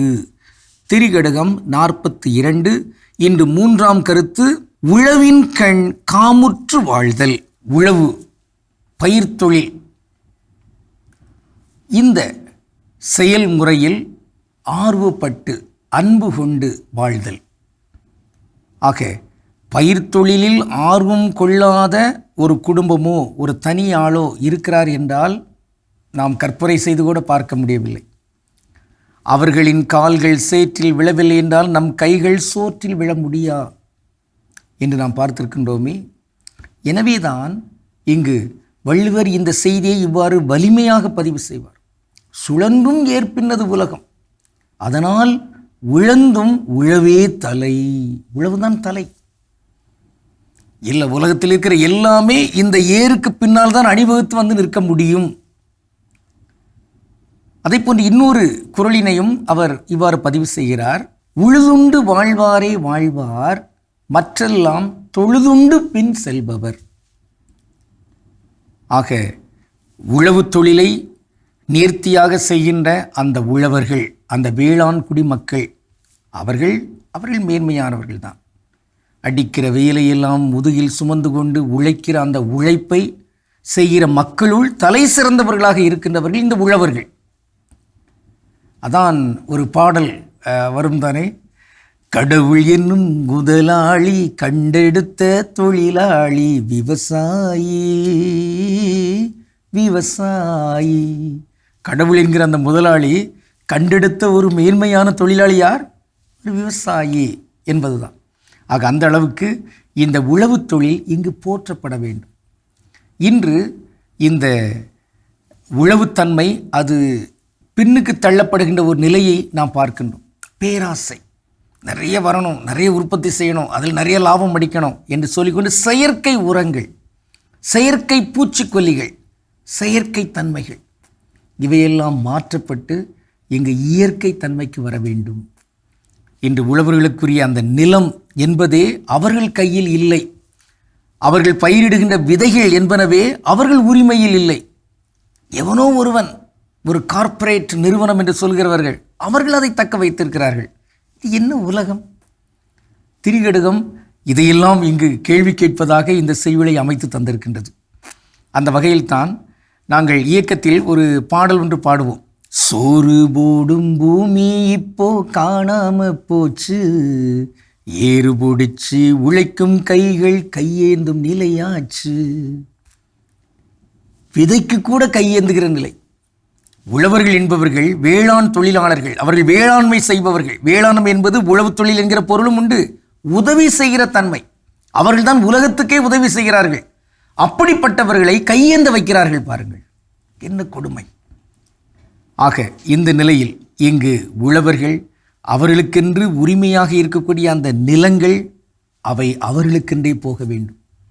அந்த நிலங்களை எவர் ஆக்கிரமித்தாலும் சரி, வன்கபறு செய்தாலும் சரி, அது பேருந்து நிலையத்துக்காகவோ அல்லது வேறு வகையான பெரிய அணைகளுக்காகவோ அல்லது தொழிற்சாலைகளுக்காகவோ அந்த வேளாண் தொழிலுக்குரிய அந்த நிலம், உழவு தொழில் நிலம் அது அப்புறப்படுத்தப்பட்டிருக்கிறது என்றால் அவையெல்லாம் மீண்டும் இங்கு கொண்டு வந்து சேர்க்கப்பட வேண்டும். இன்று நாம் பார்க்கின்ற ஒரு தனித்தமிழ் சொல் உழவு. உழவு அருமையான ஒரு சொல், உழவு. அதை லகரத்தில் சொன்னோம் என்றால் அது உழவு, உழவு பார்த்தல். ஆனால் இது உழவு. உழவு என்றால் அங்கு உலா வருதல் என்பதாக அது இருக்கும். ஆக இது உழவு. உழவு நல்ல தமிழ் சொல். ஆனால் அதற்கு மாற்றாக சமஸ்கிருதத்தை பயன்படுத்துகிற ஒரு சொல் என்ன தெரியுமா? விவசாயம். அது தமிழ் இல்லை. எனவே தான் சில பெரியவங்களாம் சொல்லுவாங்க விவசாயம் அப்படிம்பாங்க. அதிலே தெரிஞ்சிடும் அது சமஸ்கிருதம் என்று. ஆக விவசாயி என்பதோ விவசாயம் என்பதோ தமிழ் இல்லை. மாறாக உழவு, உழவர்கள், வேளாண் தொழிலாளர்கள், வேளாண்மை, தாளாண்மை, இவை எல்லாமே நல்ல தமிழ். அதை போன்று பயிர் தொழில் என்று நாம் சொல்லலாம். ஆக இந்த வகையில் இயற்கை வேளாண் தொழில் இங்கு பெருகட்டும். நாம் இயற்கையாகவே நம் வாழ்வை அமைத்துக் கொள்வோம். இந்த திரிகடுகம் சுட்டி காட்டுகின்ற அந்த செய்திகளுள் 3வது செய்தியாக இருக்கக்கூடிய இந்த பயிர் தொழில், அதை மேன்மையுறச் செய்வோம் என்றெல்லாம் உறுதியேற்றுக்கொண்டு கடவுளுக்கு திருவிழமானால் மீண்டும் நாளை திரிகடுகத்தில் இணைந்து மகிழ்வோம். நன்றி, வணக்கம். சிறப்பான பகுதி திரிகடுகம் நம்ம பார்த்துட்டோம். அடுத்ததாக பொது இடங்களில் நாம் செய்யக்கூடாத தவறான செயல்கள் என்ன? ஸோ அடுத்ததாக என்ன அப்படின்னா, இங்கே சென்னையில் வந்து கிளாம்பாக்கம் பேருந்து நிலையம் ஓப்பன் பண்ணி எல்லாரும் போயிருப்பாங்க. கண்டிப்பாக போன அனுபவம் இருக்கும் இங்கே இருக்கிறவங்களுக்கு. சென்னையில் இல்லை வெளியூர் வந்தவங்களுக்கு ஒரு டைம் என்னன்னா, ஏர்போர்ட்ல இருக்கிற மாதிரி என்னன்னா, அந்த ட்ராலி அந்த வாக்க தள்ளிட்டு போறதுக்கு லக்கேஜை வச்சு தள்ளிட்டு. ஸோ அதனுடைய பர்பஸ் என்ன அப்படின்னா, பொருட்களை நீங்க வந்து நிறைய ஒரு 4-5 லக்கேஜ் வச்சிருக்கீங்க, உங்களால் 4-5 கையில தூக்கிட்டு போக முடியாதுங்கிறப்போ அதில் வச்சு தள்ளிட்டு போவதற்காக கொடுக்கப்பட்ட ஒன்று. அது வெரி பிகினிங் நான் திறந்தப்போ பஸ் ஸ்டாண்டு போறப்போ பார்த்தீங்கன்னா அவ்வளோ புதுசா இருந்துச்சு. அப்பவே எனக்குள்ள ஒரு எண்ணம் வந்துச்சு, இதெல்லாம் எவன் எங்கெங்க உடச்சி போட போறானோ அப்படிங்கிற ஒரு மனநிலை. சில நேரங்கள் அதுக்கப்புறம் ஊருக்கு போறப்பெல்லாம் பார்த்தீங்க அப்படின்னா அதுல வீல் ஏதாவது ஒரு பக்கம் இழுத்துக்கிட்டு போகும். ஏன்னா முறையாக பயன்படுத்தி இதுல வந்து அரசாங்கத்தை குறை சொல்லி ஒரு பயனும் இல்லை. அரசாங்கத்துக்கு அவங்க வந்து சலுகைகள் நல்ல திட்டங்களை கொடுக்க தான் முடியும். பொறுப்போடு பயன்படுத்தக்கூடிய நிலையில யார் இருக்கிறோம்னு பார்த்தா நாம ஒவ்வொருத்தரும் தான் இருக்கிறோம். அப்போ இது எனக்கு என்ன அப்படின்னு சொல்லி அதை அந்த இடத்துல எங்கேயோ கொண்டு போய் விட்டுட்டு போறது. இன்னொன்னு என்னன்னா, அப்படி தள்ளிட்டு போற கார்ட்டை கொண்டு போய் அந்த பிளாட்ஃபார்ம்ல கொண்டு போய் எங்கேயாவது ஒரு இடத்துல விட்டு போய், நான் ஏற்கனவே சொல்லியிருக்கேன்னு நினைக்கிறேன். ஒரு முறை ஊருக்கு போக செல்லும் போது இந்த மாதிரி அதை அந்த கொண்டு போய் அங்கே விட்டுட்டு அவங்க என்ன பண்ணிடுவாங்க, பஸ் ஏறி போயிடுவாங்க. அதை திரும்ப கலெக்ட் பண்ணி கொண்டு வர்றதுக்கு அங்கே என்ன பண்ணியிருக்காங்க, ஆட்களை நியமிச்சிருக்காங்க. அவங்க என்ன பண்ணுவாங்க, அவங்க எல்லா பிளாட்ஃபார்முக்கும் 2 பேர் 3 பேர் இருப்பாங்க. அவங்க அந்த மாதிரியான அந்த தள்ளு வண்டி அங்கே இருக்குதான்னு பார்த்தாங்கன்னா அதை கொண்டு வந்து திரும்ப அதனுடைய இடத்துல என்ன பண்ணிடுவாங்க. அப்போ ஒரு நபர் என்னன்னா, அதுல லக்கேஜ் எல்லாம் வைக்கல, அவருக்கு உட்கார்றதுக்கு அங்கே என்ன இல்லை, சேர் எதுவுமே இல்லை. அவர் அந்த வண்டியில என்ன பண்றாரு, உட்காந்து. இந்த அம்மா ரொம்ப பொலைட்டா போய், ஐயா அந்த வண்டி நாங்க தள்ளி கொண்டு போய் அங்க என்ன பண்ணணும், விடணும், கொஞ்சம் எந்திரிச்சிக்கிறீங்களா அப்படின்னு. அந்த ஆள் ரொம்ப வயசான நபரும் கிடையாது, நல்லா இருந்தா ஒரு 40-45 வயசுக்குள்ளதான் இருக்கும். ஆளும் தடகாத்திரமான ஒரு ஆள் தான். அப்போ என்ன, நான் உட்காந்துருக்கேன், கண்ணு தெரியல அப்படி இப்படி. இந்த அம்மா பொலைட்டா தான் கேட்டுச்சு. அவர் தாட்டு போட்டு கத்த ஆரம்பிச்சிட்டாரு. நாங்க பக்கத்துல இருக்கிற 2 பேர் பார்த்துலாம் டென்ஷன் ஆயிட்டு, ஒருத்தர் வந்து, சார் அவங்க இப்ப என்ன கேட்டாங்க, எதிர்ச்சி நின்னுக்கோங்க, இதை எடுத்துட்டு போறேன், அவங்க வேலையை அவங்க பார்க்க போறாங்க. உங்களுக்கு உட்கார சேர் இருந்துச்சுன்னா உட்காருங்க, இது உட்காரக்கூடிய பொருள் கிடையாது. ஏன்னா அப்ப அந்த வீல் என்ன ஆகும், அந்த பேலன்ஸ் வெயிட் அன்பேலன்ஸ்டா எங்கேயோ வெயிட் கூட வைக்கிறப்ப அந்த வீல் என்ன ஆகும், ஒண்ணு இல்ல ஜோ, சிம்பிள். இப்ப இதுவே அவரை காசு கொடுத்து அந்த இதை வாங்கியிருந்தாருன்னு வச்சுக்கோங்களேன், அப்ப தெரிஞ்சிருக்கும் அதோட மதிப்பு என்ன அப்படின்னு சொல்லி. இது நம்மளுடைய காசு தான், நம்மளுடைய வரி பணத்துல தான். அதுவே தெரியலையே தான். இந்த மாதிரி ஏதாவது ஒரு இடங்களுக்கு பொது வெளியே போகிறோம், பொது பொருட்களை பயன்படுத்துகிறோம்னா அதை பொறுப்புணர்ந்து நாம் பயன்படுத்த. என்னன்னா, எனக்கு என்ன, இங்கே ஒரு மீட்டிங் போயிருக்கிறீங்க, ஒரு சேர்ஸ் எல்லாம் யூஸ் பண்றீங்க. நம்ம வீட்டுல உள்ள சேர் எப்படி நம்ம வந்து தேய்க்க மாட்டோம், எப்படி பந்துஸ்தா எடுத்து அதை பயன்படுத்துவோம், கரெக்டா எடுத்ததை கொண்டு போய் வைப்போமோ, அது போல இந்த பொது வெளியில் நான் பயன்படுத்தக்கூடிய ஒவ்வொரு பொருட்களிலுமே நான் என்னுடைய அக்கறையோடு என்ன பண்ணணும், பயன்படுத்த வேண்டும். இல்ல அப்படின்னா அது நான் இந்த சமுதாயத்துக்கு செய்யக்கூடிய மிகப்பெரிய துரோகம் செய்வதாக நம்ம இருக்கக்கூடாது. நம்ம இன்னும் தொடர்ந்து இதை பத்தி பேசலாம். இப்ப அடுத்த பகுதி பார்க்கலாம்.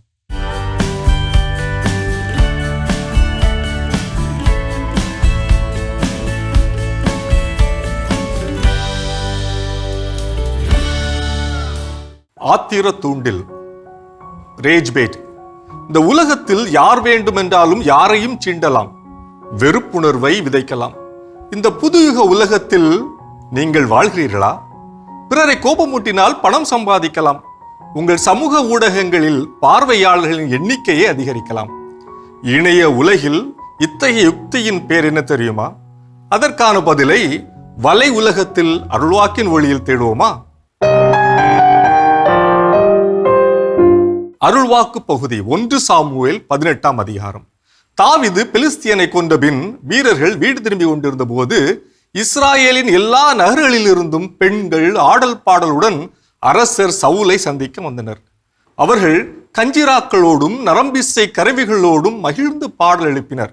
அப்பெண்கள் அப்படி ஆடி பாடுகையில் சவுல் 1000 பேரை கொண்டார், தாவீதோ 16,000 பேரை கொண்டார் என்று பாடினார்கள். அந்த வார்த்தைகள் சவுலுக்கு அறவே பிடிக்கவில்லை. அவர் மிகவும் சினமுற்று, அவர்கள் தாவீதுக்கு 16,000 பேர் என்றனர், எனக்கோ 1000 பேர் மட்டுமே என்றனர். அவனுக்கு இன்னும் குறைவாக இருப்பது ஆட்சி ஒன்றுதான் என்று கூறினார். அன்று முதல் சவுல் தாவீதை பொறாமை கண் கொண்டு பார்த்தார். தாவீது சவுலுக்கும் இடையிலான சினம், பகை, வெறுப்பு, பொறாமை விவிலிய பக்கங்களில் ஆழமாக வேரூன்றி இருப்பது போல நவீன தாவீதுகள் சவுல்களுக்கு இடையிலான போட்டி பொறாமைகளும் கோபமூட்டும் பதிவுகளும் இணைய பக்கங்களிலும் கொப்பளித்துக் கொண்டு இருக்கின்றன. மக்களை எரிச்சல் ஊட்டும் விதமாகவோ ஆத்திரமூட்டும் விதமாகவோ அல்லது புண்படுத்தும் விதமாகவோ பேசி அவர்களின் கோபத்தை வேண்டுமென்றே தூண்டுவதற்காக இணையத்தில் பகிரப்படும் உள்ளடக்கத்தை, அதாவது கண்டென்ட்டை தான் ஆத்திர தூண்டில் அல்லது ரேஜ் பெய்ட் என்கின்றனர். ஆக்ஸ்போர்ட் பல்கலைக்கழகம் இந்த வார்த்தையை 2025ஆம் ஆண்டிற்கான வார்த்தையாக தேர்ந்தெடுத்துள்ளது. The word of the year 2025 என்பது குறிப்பிடத்தக்கது. இணையத்தில் ஒரு பதிவர் உண்மையில் தனக்கு அந்த கருத்து இருக்கிறதோ இல்லையோ வேண்டுமென்றே மக்களை கோபப்படுத்தும் விதத்தில் ஒரு பதிவை போடுவார். அதை பார்த்து மக்கள் ஆவேசம் அடைந்து கருத்தூட்டுவதாலும் அதனை அதிக அளவில் பகிர்வதாலும் அந்த பதிவு அதிக மக்களிடம் சென்றடையும். இந்த எதிர்மறை விளம்பரத்தின், அதாவது நெகட்டிவ் ப்ரமோஷன் மூலம் தங்களின் வருமானத்தையோ அல்லது செல்வாக்கையோ உயர்த்துவதே இவர்களின் நோக்கமாகும். ஒரு பதிவை பார்த்ததும் ஆத்திரம் வந்தால் உடனடியாக கமெண்ட் செய்யாதீர்கள். 5 வினாடிகள் பொறுத்திருந்து பார்த்தால் அது வெறும் கவனத்தை ஈர்க்கும் தந்திரம் என்பது உங்களுக்கே புரியும். உலகத்தில் எப்படியெல்லாம் நடக்குது பாருங்க என்று கோபத்தில் அந்த பதிவை பகிர்வது உண்மையில் அந்த பதிவிற்கு இன்னும் அதிக விளம்பரத்தையே தரும். எனவே அத்தகைய பதிவுகளை புறக்கணிப்பதே புத்திசாலித்தனம். உங்களுக்கு பிடிக்காத அல்லது ஆத்திரமூட்டும் வீடியோக்கள் வந்தால் ஐ ஆம் நாட் இன்ட்ரெஸ்டட் அல்லது மியூட் ஆப்ஷன்களை பயன்படுத்துங்கள். விவிலியத்தில் மக்கள் தாவீது 10,000 பேரை கொண்டான் என்றும் சவுல் 1000 பேரை கொண்டான் என்றும் பாடியது அரசன் சவுலுக்கு ஆத்திரத்தை வருவிக்கின்றது. இதுபோன்று ஆத்திரம் தரக்கூடிய கோஷங்கள் சமூக ஊடகங்களில் கொட்டி கிடக்கின்றன. இத்தகைய வெற்று சத்தங்களை எழுப்பும் டிஜிட்டல் கூட்டத்தோடு நாம் கைகோர்த்து கொள்ளாமல் நிதானமாக சிந்தித்து செயல்படுவது காலத்தின் கட்டாயம். இது நம்மை கோபப்பட வைத்து அதன் மூலம் பணம் சம்பாதிக்க பார்க்கும் ஒரு புதுவித யுக்தி என்ற விழிப்புணர்வு மக்களிடம் ஏற்பட்டாலே ரேஜ் பைட், அதாவது ஆத்திர தூண்டில் போன்ற பதிவுகளின் ஆதிக்கம் குறையும். இது வலையுலகம் 360 டிகிரி டிஜிட்டல் உலகிற்கான உங்கள் அகராதி. அருமையான வலையுலகம் 360 டிகிரி பார்த்தாச்சு. அதோட எனக்கு நம்ம பேசிட்டு இருக்கிறோம் பொதுவெளியில் நாம் செய்யக்கூடிய தவறுகள் என்னென்ன அப்படின்னு சொல்லி. அதில் அடுத்ததா என்ன தவறு செய்யறோம்? பொது இடங்கள் அப்படின்றப்போ பல பேர் வந்து நம்ம என்ன பண்ணுவோம் அப்படின்னா அந்த கழிவறைகளை பயன்படுத்துறதுக்கு இதுவா இருக்கும் இல்லையா? அப்போ அந்த கழிவறைகளை பயன்படுத்துறதுக்கு கூட இப்ப நிறைய பேர் தயங்குறாங்க. காரணம் என்ன அப்படின்னா அதுக்கும் காரணம் நம்ம தான். ரீசன் போயிட்டு ஒரு தடவை நம்ம பயன்படுத்திட்டு அதுக்கான சரியான தண்ணீரை ஊத்தாம அதை சரியாக நம்ம கிளீன் பண்ணாம நம்ம திரும்ப வந்துடுறது. அப்ப அடுத்த தடவை இன்னொருத்தவங்க போறப்போ அது எப்படி அன்ஈஸியா தானே ஃபீல் பண்ணுவாங்க. சோ இந்த தவிர நம்ம மறுபடியும் செஞ்சுட்டே இருக்கும் போது நம்மளுக்கு அப்புறம் அந்த தலைமுறைகள் தான் வந்து பாதிக்கப்படுறாங்க அப்படின்றது தெரியாமலே இந்த தவிர நம்ம செஞ்சுட்டு இருக்கோம். கழிவறை மட்டும் இல்ல, எனக்கு ஏதோ ஒரு இடத்துக்கு போறோம், ஒரு வெளியே ஒரு பொது வெளியில உட்காந்து நம்ம சாப்பிட்டுட்டு இருக்கிறோம், உட்கார்றதுக்கு நமக்கு இடம் கிடைக்கல, ஒரு நடப்பாதையில ஒரு வாரமா உட்காந்து யாருக்கும் இடையூறு இல்லாம சாப்பிடுறோம் அப்படிங்கிறது நல்ல விஷயம் தான். அந்த சாப்பிட்ட கழிவுகளை அங்கேயே விட்டு விடாமல் இருக்கிறது ரொம்ப ரொம்ப முக்கியம். அது யாருக்கு கிளீன் பண்ணிக்க போறாங்க நமக்கு என்ன அப்படின்னு சொல்லி விட்டுட்டு போறதெல்லாம் ரொம்ப ரொம்ப தவறான ஒழுங்கீனமான ஒரு செயல். இப்போ ஒரு பொது வெளியே நம்மளால வந்து ஒழுங்கா பாதுகாத்துக்க முடியலன்னா நாம எப்படி நம்மளை ஒழுங்கா தூய்மையா வச்சுக்குவோம்? அதுவே ஒரு மிகப்பெரிய ஒழுங்கா குளிப்போமா, பழுத்து வைக்கோமா, நமக்கு தெரியறது இல்லை. ஸோ அப்போ இந்த மாதிரியான இடங்கள்ல, பொது வெளிகள்ல ஏதோ ஒரு பொருளை நான் பயன்படுத்துகின்ற போது அந்த இடங்கள் தூய்மையாக வைத்திருப்பது ரொம்ப ரொம்ப முக்கியம். அந்த தூய்மை கெட்டு போவதற்கு நான் காரணமாக இருக்கிறேன் என்றால் நான் ஒரு ஒழுங்கீனமானவன் அப்படிங்கிறத நமக்கு நாமளே என்ன பண்ணிக்கலாம், பெயர் குத்திக்க வேண்டியதா. இன்னும் இது போன்ற செயல்கள் நம்ம தொடர்ந்து பேசலாம். இப்ப அடுத்த பகுதி பார்க்கலாம்.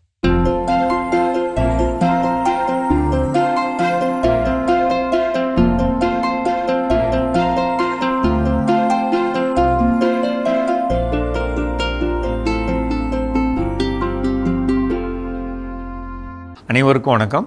நேற்றைய பதிவில் நம்ம மாம்பழத்தில் இருக்கக்கூடிய அழுகலுக்கான விபரத்தை பார்த்தோம். இன்றைக்கி அதே மாம்பழத்தில் இருக்கக்கூடிய பூச்சி தாக்கம் அதை பற்றி பார்க்கலாம். இந்த பூச்சி தாக்கம் அப்படிங்கிறது வந்து நீங்கள் மாம்பழத்தை வெட்டும்போது உள்ளே இருக்க கொட்டையிலேருந்து ஒரு வண்டு வருது அப்படின்னு சொன்னால் இந்த வண்டு உள்ளே போயிருக்க வேண்டிய நேரம் வந்து என்னென்னா பூவிலேருந்து காயாக மாறும்போது அந்த டைமில், அதுக்கப்புறம் போகாது, அந்த டைமில் போகும் ஒன்று.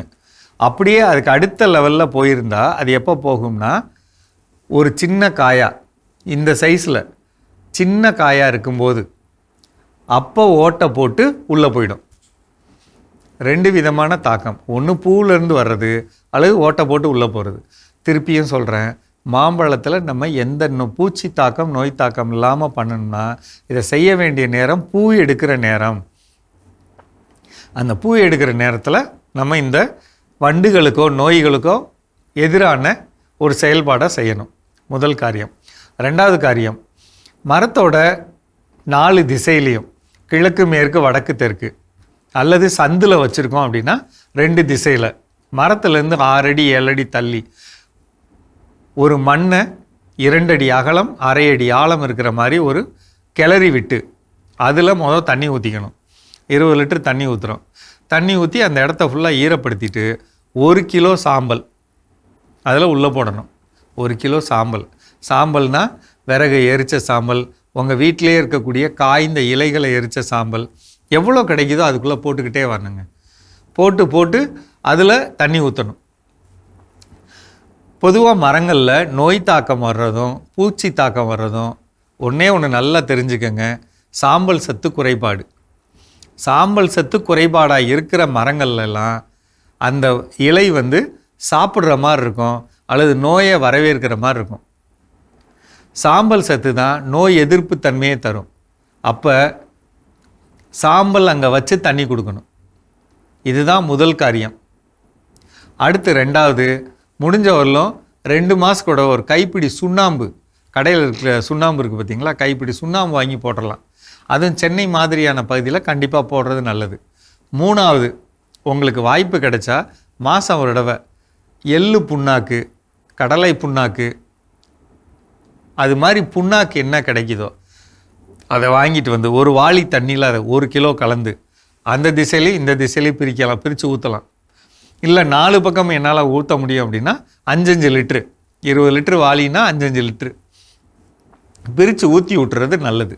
அப்படி பண்ணும்போது முடிஞ்ச அளவுக்கு அப்படி பண்ணிட்டா மரங்களுக்கு வேணுங்கிற சத்தும் கிடைக்கும், அதே நேரத்தில் அந்த சாம்பல் சத்தும் கிடைக்கும். இந்த 2 காரியம் நமக்கு எதிர்காலத்தில் மாமரங்களை எந்த நோய் இல்லாமல் பாதுகாக்க ரொம்ப ரொம்ப முக்கியமான காரியம். தண்ணீர் வந்து முடிஞ்ச வரையிலும் 15 நாளுக்கு ஒரு முறை தான் கொடுக்கணும். ரொம்ப மோசமாக வச்சாலும் 10 நாளைக்கு ஒரு முறை கொடுக்கணும். அளவுக்கு அதிகமான தண்ணி கொடுத்தீங்கன்னா மரம் ஈரம் காஞ்சதுன்னா, நிறைய பேர் சொல்கிறோம்ல மாம்பழம் நான் போட்டேங்க அதில் வந்து மாம்பழத்தை அறுத்து சாப்பிட்டா சுவை இல்லை அப்படின்னு சொல்கிறோம்ல, அதுக்கெல்லாம் இதுதான் காரணம். நம்ம முடிஞ்ச அளவுக்கு இந்த காரியம், அதாவது சாம்பல் போடுறது, முடிஞ்சால் மண்புழு உரம் பக்கத்தில் கிடைக்குதா அப்படின்னு பார்க்கலாம், மண்புழு உரம் போடுறது, சுண்ணாம்பு தூள் போடுறது, இது வந்து அடிப்படையான ஒரு காரியங்க. இதுக்கிடையில் வந்து உங்களுக்கு சாணம் கிடைக்குதான்னு பாருங்கள். மக்குன சாணம் கிடைச்சா, சாணமோ ஆட்டுப்புழுக்கையோ அது மாதிரி கிடைச்சதுன்னா வாங்கி போட்டுக்கோங்க. மூணாவது முக்கியமான காரியம் வந்து அடுத்தடுத்த மாதங்களில் உங்களுக்கு வேப்பங்கொட்டை அதிகமாக கிடைக்கும். வேப்பங்கொட்டை சீசன் வரும், வேப்பங்கொட்டை கிடைக்கும், வாங்கி வச்சுக்கோங்க. கையில் வந்து அதை வச்சுக்கிறது பல்வேறு விதமான நோய்களை சரி பண்ண வாய்ப்பாக இருக்கும். மாமரத்தில் இப்போ கூட பாருங்கள், இப்போ வெயில் அதிகமாக இருக்குல்ல, இன்னும் அடுத்தடுத்த மாதங்களில் வெயில் ரொம்பவே அதிகமாக இருக்கும். அப்போ பார்த்திங்கன்னா மாமரத்தோட உடம்புலேருந்து ஏதோ ஒரு தூள் மாதிரி விழுந்துக்கிட்டே இருக்கும். அப்படின்னா என்ன அர்த்தம்னா, ஒரு தண்டு துளைப்பான் உள்ளே போய் மரத்தில் இருக்க தூளை வெளியில் தள்ளுதுன்னு அர்த்தம். ரொம்ப எளிமையாக செய்ய இந்த வேப்ப எண்ணெய் கரைசல், வேப்பங்கொட்டை கரைசல் இதை பயன்படுத்தணும். ரொம்ப அதிகமான பாதிப்பு இருக்கா, பக்கத்தில் இருக்க கடைகளில் மெட்டாரைசியம் அப்படின்னு ஒரு பவுடர் இருக்கும். 100 ரூபாங்க அந்த பவுடர், மெட்டாரைசியம். அதை வாங்கிட்டு வந்து தண்ணியில் கரைச்சி உடம்புல ஊற்றணுங்க. உடம்புல ஊற்றுறப்ப அந்த ஓட்டைக்குள்ளே இருக்கக்கூடிய அது பரவி போய் உள்ளே இருக்கக்கூடிய அந்த புழுவை கொல்லும். அப்படி கொன்னா தான் மரம் தப்பிக்கும். இல்லைன்னா நிறைய நேரத்தில் மரம் இறந்து போக வாய்ப்பு இருக்குது. கவனமாக செய்யுங்க, பார்த்துக்கங்க. மீண்டும் சந்திப்போம். அற்புதமான பகுதி உழவும் உயர்வும் நம்ம பார்த்துட்டோம் ஜோ. இன்றைய நாள் பொதுவான இடங்கள்ல நம்ம வந்து செய்யக்கூடாத சில தவறுகள் அப்படி சொல்லி பேசிட்டு இருக்கோம். சில தவறுகளாங்க நம்ம செய்யறதெல்லாம் தப்புதான் அப்படின்ற மாதிரி தெரியுது நமக்கு. அடுத்ததான் என்ன செய்யக்கூடாது? ஸோ அடுத்ததான் ரொம்ப கிளவரா வந்து நமக்கு தான் அறிவு இருக்குது அப்படிங்கிற நினைப்போடு நாம் செய்யக்கூடிய ஒரு தவறு. இப்போ ஒரு உட்காரக்கூடிய ஒரு பெஞ்ச் இருக்குது, ஒரு கல் நாற்காலி அப்படி இருக்குது, பெரிய இதெல்லாம் பெஞ்சஸ் எல்லாம் இருக்குது அப்படின்னா அதுல 4 பேர் 5 பேர் தாராளமா என்ன பண்ணலாம், உட்காரலாம். ஆனா நாம என்ன பண்ணுவோம், நம்ம ஃபேமிலி எல்லாம் போறதா ஒரு 3-4 பேர் மட்டும் வச்சு நல்லா ஃப்ரீயா உட்காரு, எவனும் என்ன பண்ணிடக்கூடாது. ஆமாப்பா, இது சில வழிபாடுல நடக்கும், பார்த்திருக்கீங்கல்ல சர்ச்சில் எல்லாம். நம்ம மாசுக்கு போறப்போ அந்த பெஞ்சில தாராளமா ஒரு 5 பேர் 6 பேர் கிட்ட உட்காரலாம். ஆனா அந்த ஃபேமிலி மட்டும் தான் அங்க உட்காரணுன்ற மாதிரி தள்ளி உட்காந்துக்கோ அப்படின்னு சொல்லிட்டு அப்பதான் போயிட்டு அங்க போயிட்டு இடத்த அட்ஜஸ்ட் பண்ணுவாங்க. கண்டிப்பா இது வந்து நம்ம நினைச்சுக்கிறோம், நம்ம ரொம்ப அறிவார்ந்த வெளியே இருந்து பாக்குறவன் நம்மள கேவலமா என்ன பண்ணுவான், என்னடா இந்த ஒரு இடம் கூட தர்றதுக்கு மனசு இல்லைன்னா, அப்போ நான் வந்து பெரிய நல்ல வெள்ளையும் சொல்லியமா ட்ரெஸ் போட்டிருந்தாலோ இல்ல ரொம்ப நீட்டா மேக்கப் பண்ணியிருந்தாலோ இல்ல நான் அப்படி இப்படின்னு ஆடை அபாரம் நம்மள வந்து ரொம்ப வந்து என்ன சொல்ல கேவலமான ஒரு மனிதராகத்தான் பிறருடைய கண்களுக்கு நம்ம என்ன பண்ணுவோம் தெரியும். ஸோ இப்போ எனக்கு தேவையான ஸ்பேஸை காட்டிலும் ஒரு பொது வெளியில நான் இன்னொரு அதிகப்படியான ஸ்பேஸ் நான் எடுத்துக்கிறேன். ஒரு பார்க்குக்கு போயிருக்கிறோம், விளையாடுறப்ப எல்லாரும் பாத்தீங்கன்னா நம்ம வீட்டு பிள்ளைங்க சின்ன சர்க்கஸ் ஏரியா, அது சின்ன பிள்ளைங்க விட்டு அது வாட்டுக்கு அழகா ஏறி அதுவா என்ன பண்ணிடுவோம். என் வீட்டு பிள்ளைங்க விளையாடணுங்கிறதுக்காக நான் என்ன பண்ணா அது கைப்பிடி பிடிச்சிட்டு பக்கத்துல மத்த பிள்ளைங்க அந்த பிள்ளைங்க நம்ம அப்பியரன்ஸ் பார்த்து நம்ம கிட்ட என்ன ஆகாது வராது. மத்த பிள்ளைங்க இது ஏறி நான் மட்டும் என்ன பண்ணணும், விளையாடணும். அதுல இந்த ஊஞ்சலுக்கு கிடைக்கக்கூடிய ஒரு பிரச்சனை இருக்குமா, அது வரிசை ஒரு பெரிய கியூவே நிப்பாங்க, அவங்க இறங்கினா அடுத்த இது என்ன பண்ண மாட்டாங்க, இறங்க மாட்டாங்க. சில நேரம் நம்மளும் இந்த தப்பை செய்யறோம். அந்த குழந்தைங்க கிட்ட நம்ம சொல்றது கூட தயாரா இருக்க மாட்டோம் ஜோ. அடுத்தது வெயிட் பண்றாங்க, கொஞ்சம் இறங்க, அவங்க ஒரு 2 நிமிஷம் விளையாட்டுமே அப்படி விளையாடு. எதுக்குன்னா நம்ம வீட்டுல இன்னொரு குழந்தை வந்து வர்றது வரைக்கும் அதை என்ன பண்ணும், என்கரேஜ் பண்ணிக்கிட்டே இருக்கும். அந்த குழந்தை வந்து அதை இறக்கிட்டு இதுக்கு என்ன பண்ணுவோம், இதெல்லாம் என்னன்னா நம்மளுடைய சுயநல போக்கு தான் காட்டுது. ரொம்ப ரொம்ப ரொம்ப ரொம்ப நம்ம ஷெல்ஃபிஷா இருக்கிறோம், நம்ம ரொம்ப அறிவார்த்தமா நம்ம வீட்டாளுக்கு இடம் போட்டு வச்சிட்டோம், நம்ம வந்து நம்ம திங்ஸ் எல்லாம் நம்ம பாத்துக்கிட்டோம் அப்படின்னு நம்ம நினைச்சாலும் வெளி உலக பார்வைக்கு வெளியில இருந்து பார்க்கக்கூடிய ஒவ்வொரு மனிதர்களும் நம்ம ரொம்ப ரொம்ப ரொம்ப கேவலமா எவ்வளவு கீழ்த்தரமா பார்க்க முடியுமோ அவ்வளவுதான் பாக்குறாங்கிறத நம்ம என்ன பண்ணிடுறோம், மறந்து விடுகிறோம். பொது வெளியில் செய்யக்கூடிய தவறுகள்ல இதுவும் ஒன்று. அடுத்தது என்ன இருக்குன்றத நம்ம பார்ப்போம். இப்ப அடுத்த பகுதி பார்க்கலாம்.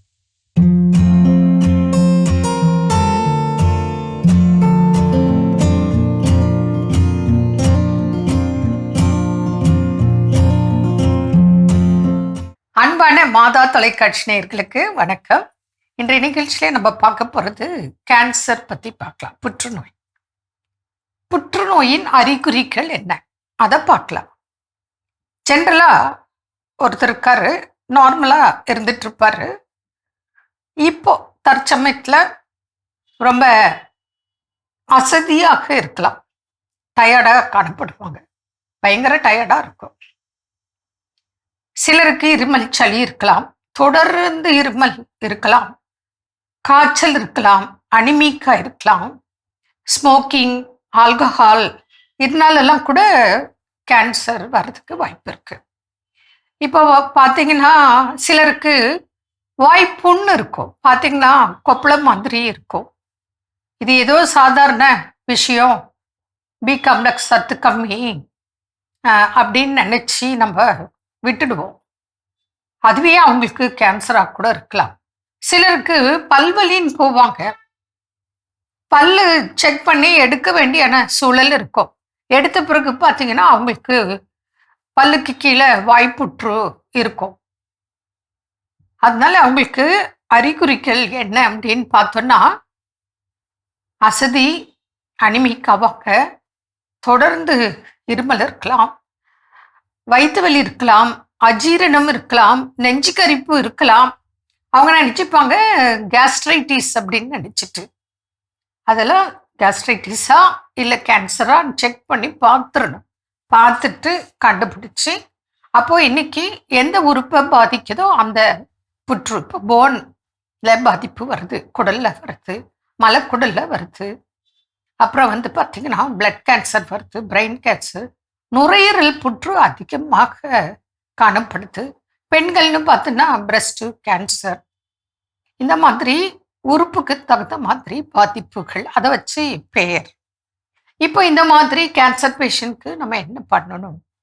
இப்போ நீங்களே பார்த்துருப்பீங்க, ஃபஸ்ட்டு ஸ்டேஜ்னா கிருபல்னு நம்ம அரசாங்கமே விளம்பரம் செய்து ஆரம்ப கட்டத்தில் பார்க்கும்போது குணமடைகிறதுக்கு வாய்ப்புகள் மிகுதியாக இருக்கு. இதையே நம்ம கவனிக்காம விட்டு உடல்ல உள்ள எல்லா உறுப்புகளும் பாதிக்கும் போது கஷ்டங்கள் அதிகம். ப்ராப்பர் ட்ரீட்மெண்ட், டயட் ஃபாலோ பண்ணுறது உங்களுக்கு நல்லது. அது எந்த சிஸ்டம் ஆஃப் ட்ரீட்மெண்ட் நீங்கள் எடுத்தாலும் உங்களுக்கு நம்ம சொல்றது கேன்சருக்குன்னு மெடிசன் இருக்கு, ப்ளஸ் இம்யூனிட்டி இன்க்ரீஸ் ஆகிறதுக்கு வேண்டியான ட்ரீட்மெண்ட்டை நம்ம கட்டாயம் கொடுக்குறோம். அடுத்தது அவங்களுக்கு பாடியில் இருக்கிற அந்த தேவையற்ற கழிவுகள், டாக்ஸின்ஸ் வெளியேறணும். அந்த டாக்ஸின்ஸ் வெளியேறவும் இம்யூனிட்டி இன்க்ரீஸ் ஆகும். அவங்களுக்கு பாடிக்கு தேவையான விட்டமின்ஸ், மினரல்ஸ் பேலன்ஸ் பண்ணவும் நம்ம அட்வைஸ் கொடுக்குறோம். இப்போ உதாரணத்துக்கு பார்த்தீங்கன்னா நிறைய மெடிசன்ஸ் ப்ளஸ் டயட்டு. இவங்களுக்கும் நம்ம ஆட்டுப்பால் சொல்கிறோம், அப்புறம் கோதுமை புல் சாறு சொல்கிறோம், அருகம்புல் சாறு சொல்கிறோம், ஃப்ரூட்ஸ்லாம் நிறைய சொல்லி கொடுக்குறோம். அதுக்கப்புறம் சில வகையான மூலிகைகள் உங்களுக்கே நாங்கள் வரும்போது பார்த்து லிஸ்டே கொடுத்துருவோம். அதெல்லாம் போட்டு ஒரு கஷாயம் மாதிரி வச்சு குடிக்க சொல்கிறோம். தொடர்ந்து இருமல் இருக்குன்னு வச்சுக்கோங்க, தொடர் இருமல். அப்போது அது எப்படி இருக்குது, என்ன சளி வருதா, அதில் பிளட்டு வருதா என்னன்னு பார்க்கணும். சில நேரங்களில் நம்ம கவனிக்காமல் விட்டு அது டிபியாகவும் இருக்கலாம், நுரையீரல் புற்றாகவும் இருக்கலாம், இல்லை சரியான முறையில் நம்ம கவனிக்கலைன்னா உயிருக்கே ஆபத்தான நிலை ஏற்படும். அது எந்த வகை புற்று இருந்தாலும் நம்ம கவனிக்கலைன்னா பிரச்சனை அதிகம். ஆரம்பத்திலே பார்க்குறது ரொம்ப நல்லது. அதனால நீங்கள் எந்த வகையான கேன்சராக இருந்தாலும் நீங்கள் முடிஞ்சால் ஃபோன் பண்ணி அப்பாயின்மெண்ட் எடுத்து வரலாம். இல்லை நீங்கள் வெளியில் இருக்கீங்க, ரொம்ப டிஸ்டன்ஸில் இருக்கீங்க, இல்லை பேஷண்ட்டு வர முடியாத கண்டிஷன் வச்சுக்கோங்க, நீங்கள் என்ன பண்ணணும், உங்கள் பேஷண்ட் பேர், அட்ரஸ்ஸு, வயசு, அவங்களோட ரிப்போர்ட் எங்களுக்கு வாட்ஸ்அப்பில் அனுப்பிச்சிங்கன்னா உங்களுக்கு ஆன்லைன் கன்சல்டேஷனுக்கு மெசேஜ் வரும். வீடியோ காலில் ஆன்லைன் கன்சல்டேஷன் கொடுக்கலாம். அது எந்த நோயாக இருந்தாலும் அதுக்குண்டான டயட்டு, மெடிசன், பயிற்சிகள், மூச்சு பயிற்சி, உடற்பயிற்சி, சன்பாத், இப்படி என்னென்ன உங்களுக்கு தேவையோ அத்தனையும் உங்களுக்கு கைட் பண்ணலாம். என்னென்ன இருக்குல்ல. மீண்டும் நாளை சந்திப்போம். நன்றி. அன்னை மரியே வாழ்க. அருமையான நம்ம ஒரு வீட்டை பகுதி பார்த்துட்டோம். நிகழ்ச்சியோட நிறைவுக்கும் வந்தாச்சு. இன்னைக்கு நாள் ரொம்ப சிறப்பாக பேசிட்டு இருக்கிறோம். உண்மையாகவே நமக்கே ஒரு உறுத்தலை ஏற்படுத்தக்கூடிய ஒரு நாளாக தான் இருக்குது. எங்கெங்கெல்லாம் இந்த தவறுகளை நாம் செய்திருக்கிறோம் அப்படின்னு சிந்திப்பதற்கு ஒரு நல்ல ஒரு வாய்ப்பாக இருக்குது.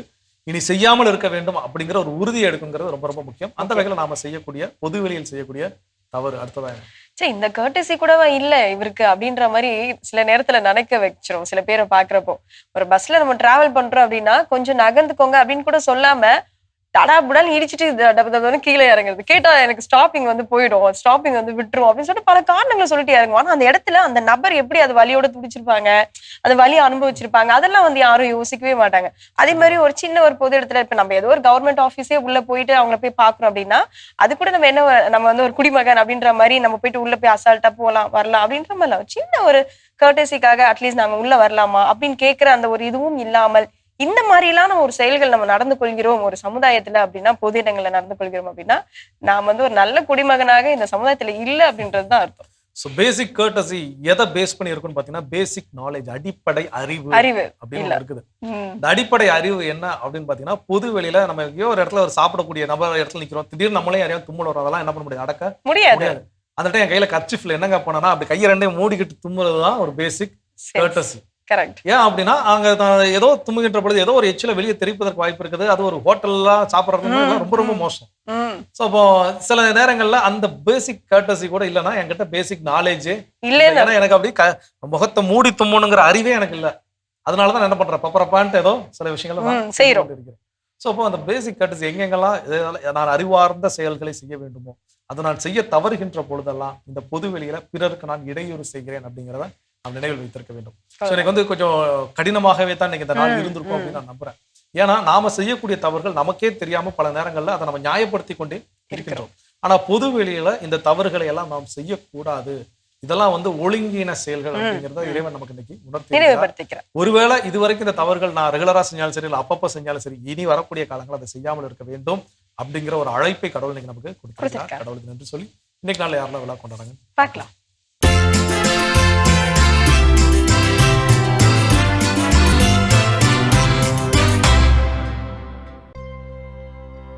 சகாய அந்து ஜெகன், லீனா ஜெயந்தி இன்று தங்களது திருமண நாளினை கொண்டாடுகிறார்கள். இவர்களை வாழ்த்துபவர்கள் மகள் மார்சல் ஓவியா, குடும்பத்தினர், உறவினர்கள் மற்றும் நண்பர்கள். ஜெனிஃபர் எபினேசர் இன்று தங்களது 11ஆம் ஆண்டு திருமண நாளினை கொண்டாடுகிறார்கள். இவர்களை வாழ்த்துபவர்கள் அப்பா யூஜின், அம்மா நிம்மி, அம்மாச்சி ராணி, மகன் ஜெஃப்ரி, ஸ்டீஃபன் போஸ், ஜானகி பவுலின், குடும்பத்தினர், உறவினர்கள் மற்றும் நண்பர்கள். ஜஸ்வின் ராஜ் இன்று தனது பிறந்த நாளினை கொண்டாடுகிறார். இவரை வாழ்த்துபவர்கள் அப்பா, அம்மா, தாத்தாக்கள், பாட்டிகள், மாமா, அத்தை, குடும்பத்தினர், உறவினர்கள் மற்றும் நண்பர்கள்.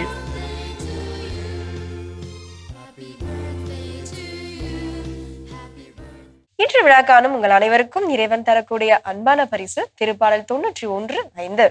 இரவின் திகிலுக்கும் பகலில் பாய்ந்து வரும் அம்புக்கும் நீர் அஞ்ச மாட்டீர். இந்த இறையாசையோடு நீங்கள் வாழ நாங்கள் ஜெபிக்கிறோம். அன்பானவர்களை, சுய ஒழுக்கத்தோடு வாழ்வோம், புது மாற்றம் காண்போம் என்ற இந்த சிந்தனையோடு இன்றைய கடவுள் வணக்கம் நிகழ்ச்சியை நாங்கள் நிறைவு செய்கிறோம். இந்த நாளும் இனிய நாளாக அமைய மாதா தொலைக்காட்சியின் வாழ்த்துக்களும் ஜெபங்களும். மீண்டும் உங்கள் அனைவரையும் கடவுள் வணக்கம் நிகழ்ச்சியில் சந்திக்கும் வரை உங்களிடமிருந்து விடைபெறுகிறோம். இயேசுவுக்கே புகழ். மரியே வாழ்க. நீ ஆர்ட்ஸ் தானடா படிச்ச, எப்படி ஐடில வேலை பார்க்குற? எந்த டிகிரினாலும் பரவாயில்லண்ணா. சென்னையில் இருக்க எஸ்எல்ஏ ஐடி ட்ரைனிங் இன்ஸ்டியூட் தான் நான் ட்ரைனிங் எடுத்தேன். மாதம் 30,000 சம்பாதிக்கிறேன். சூப்பர்டா. For IT training and placement, contact 8870767784.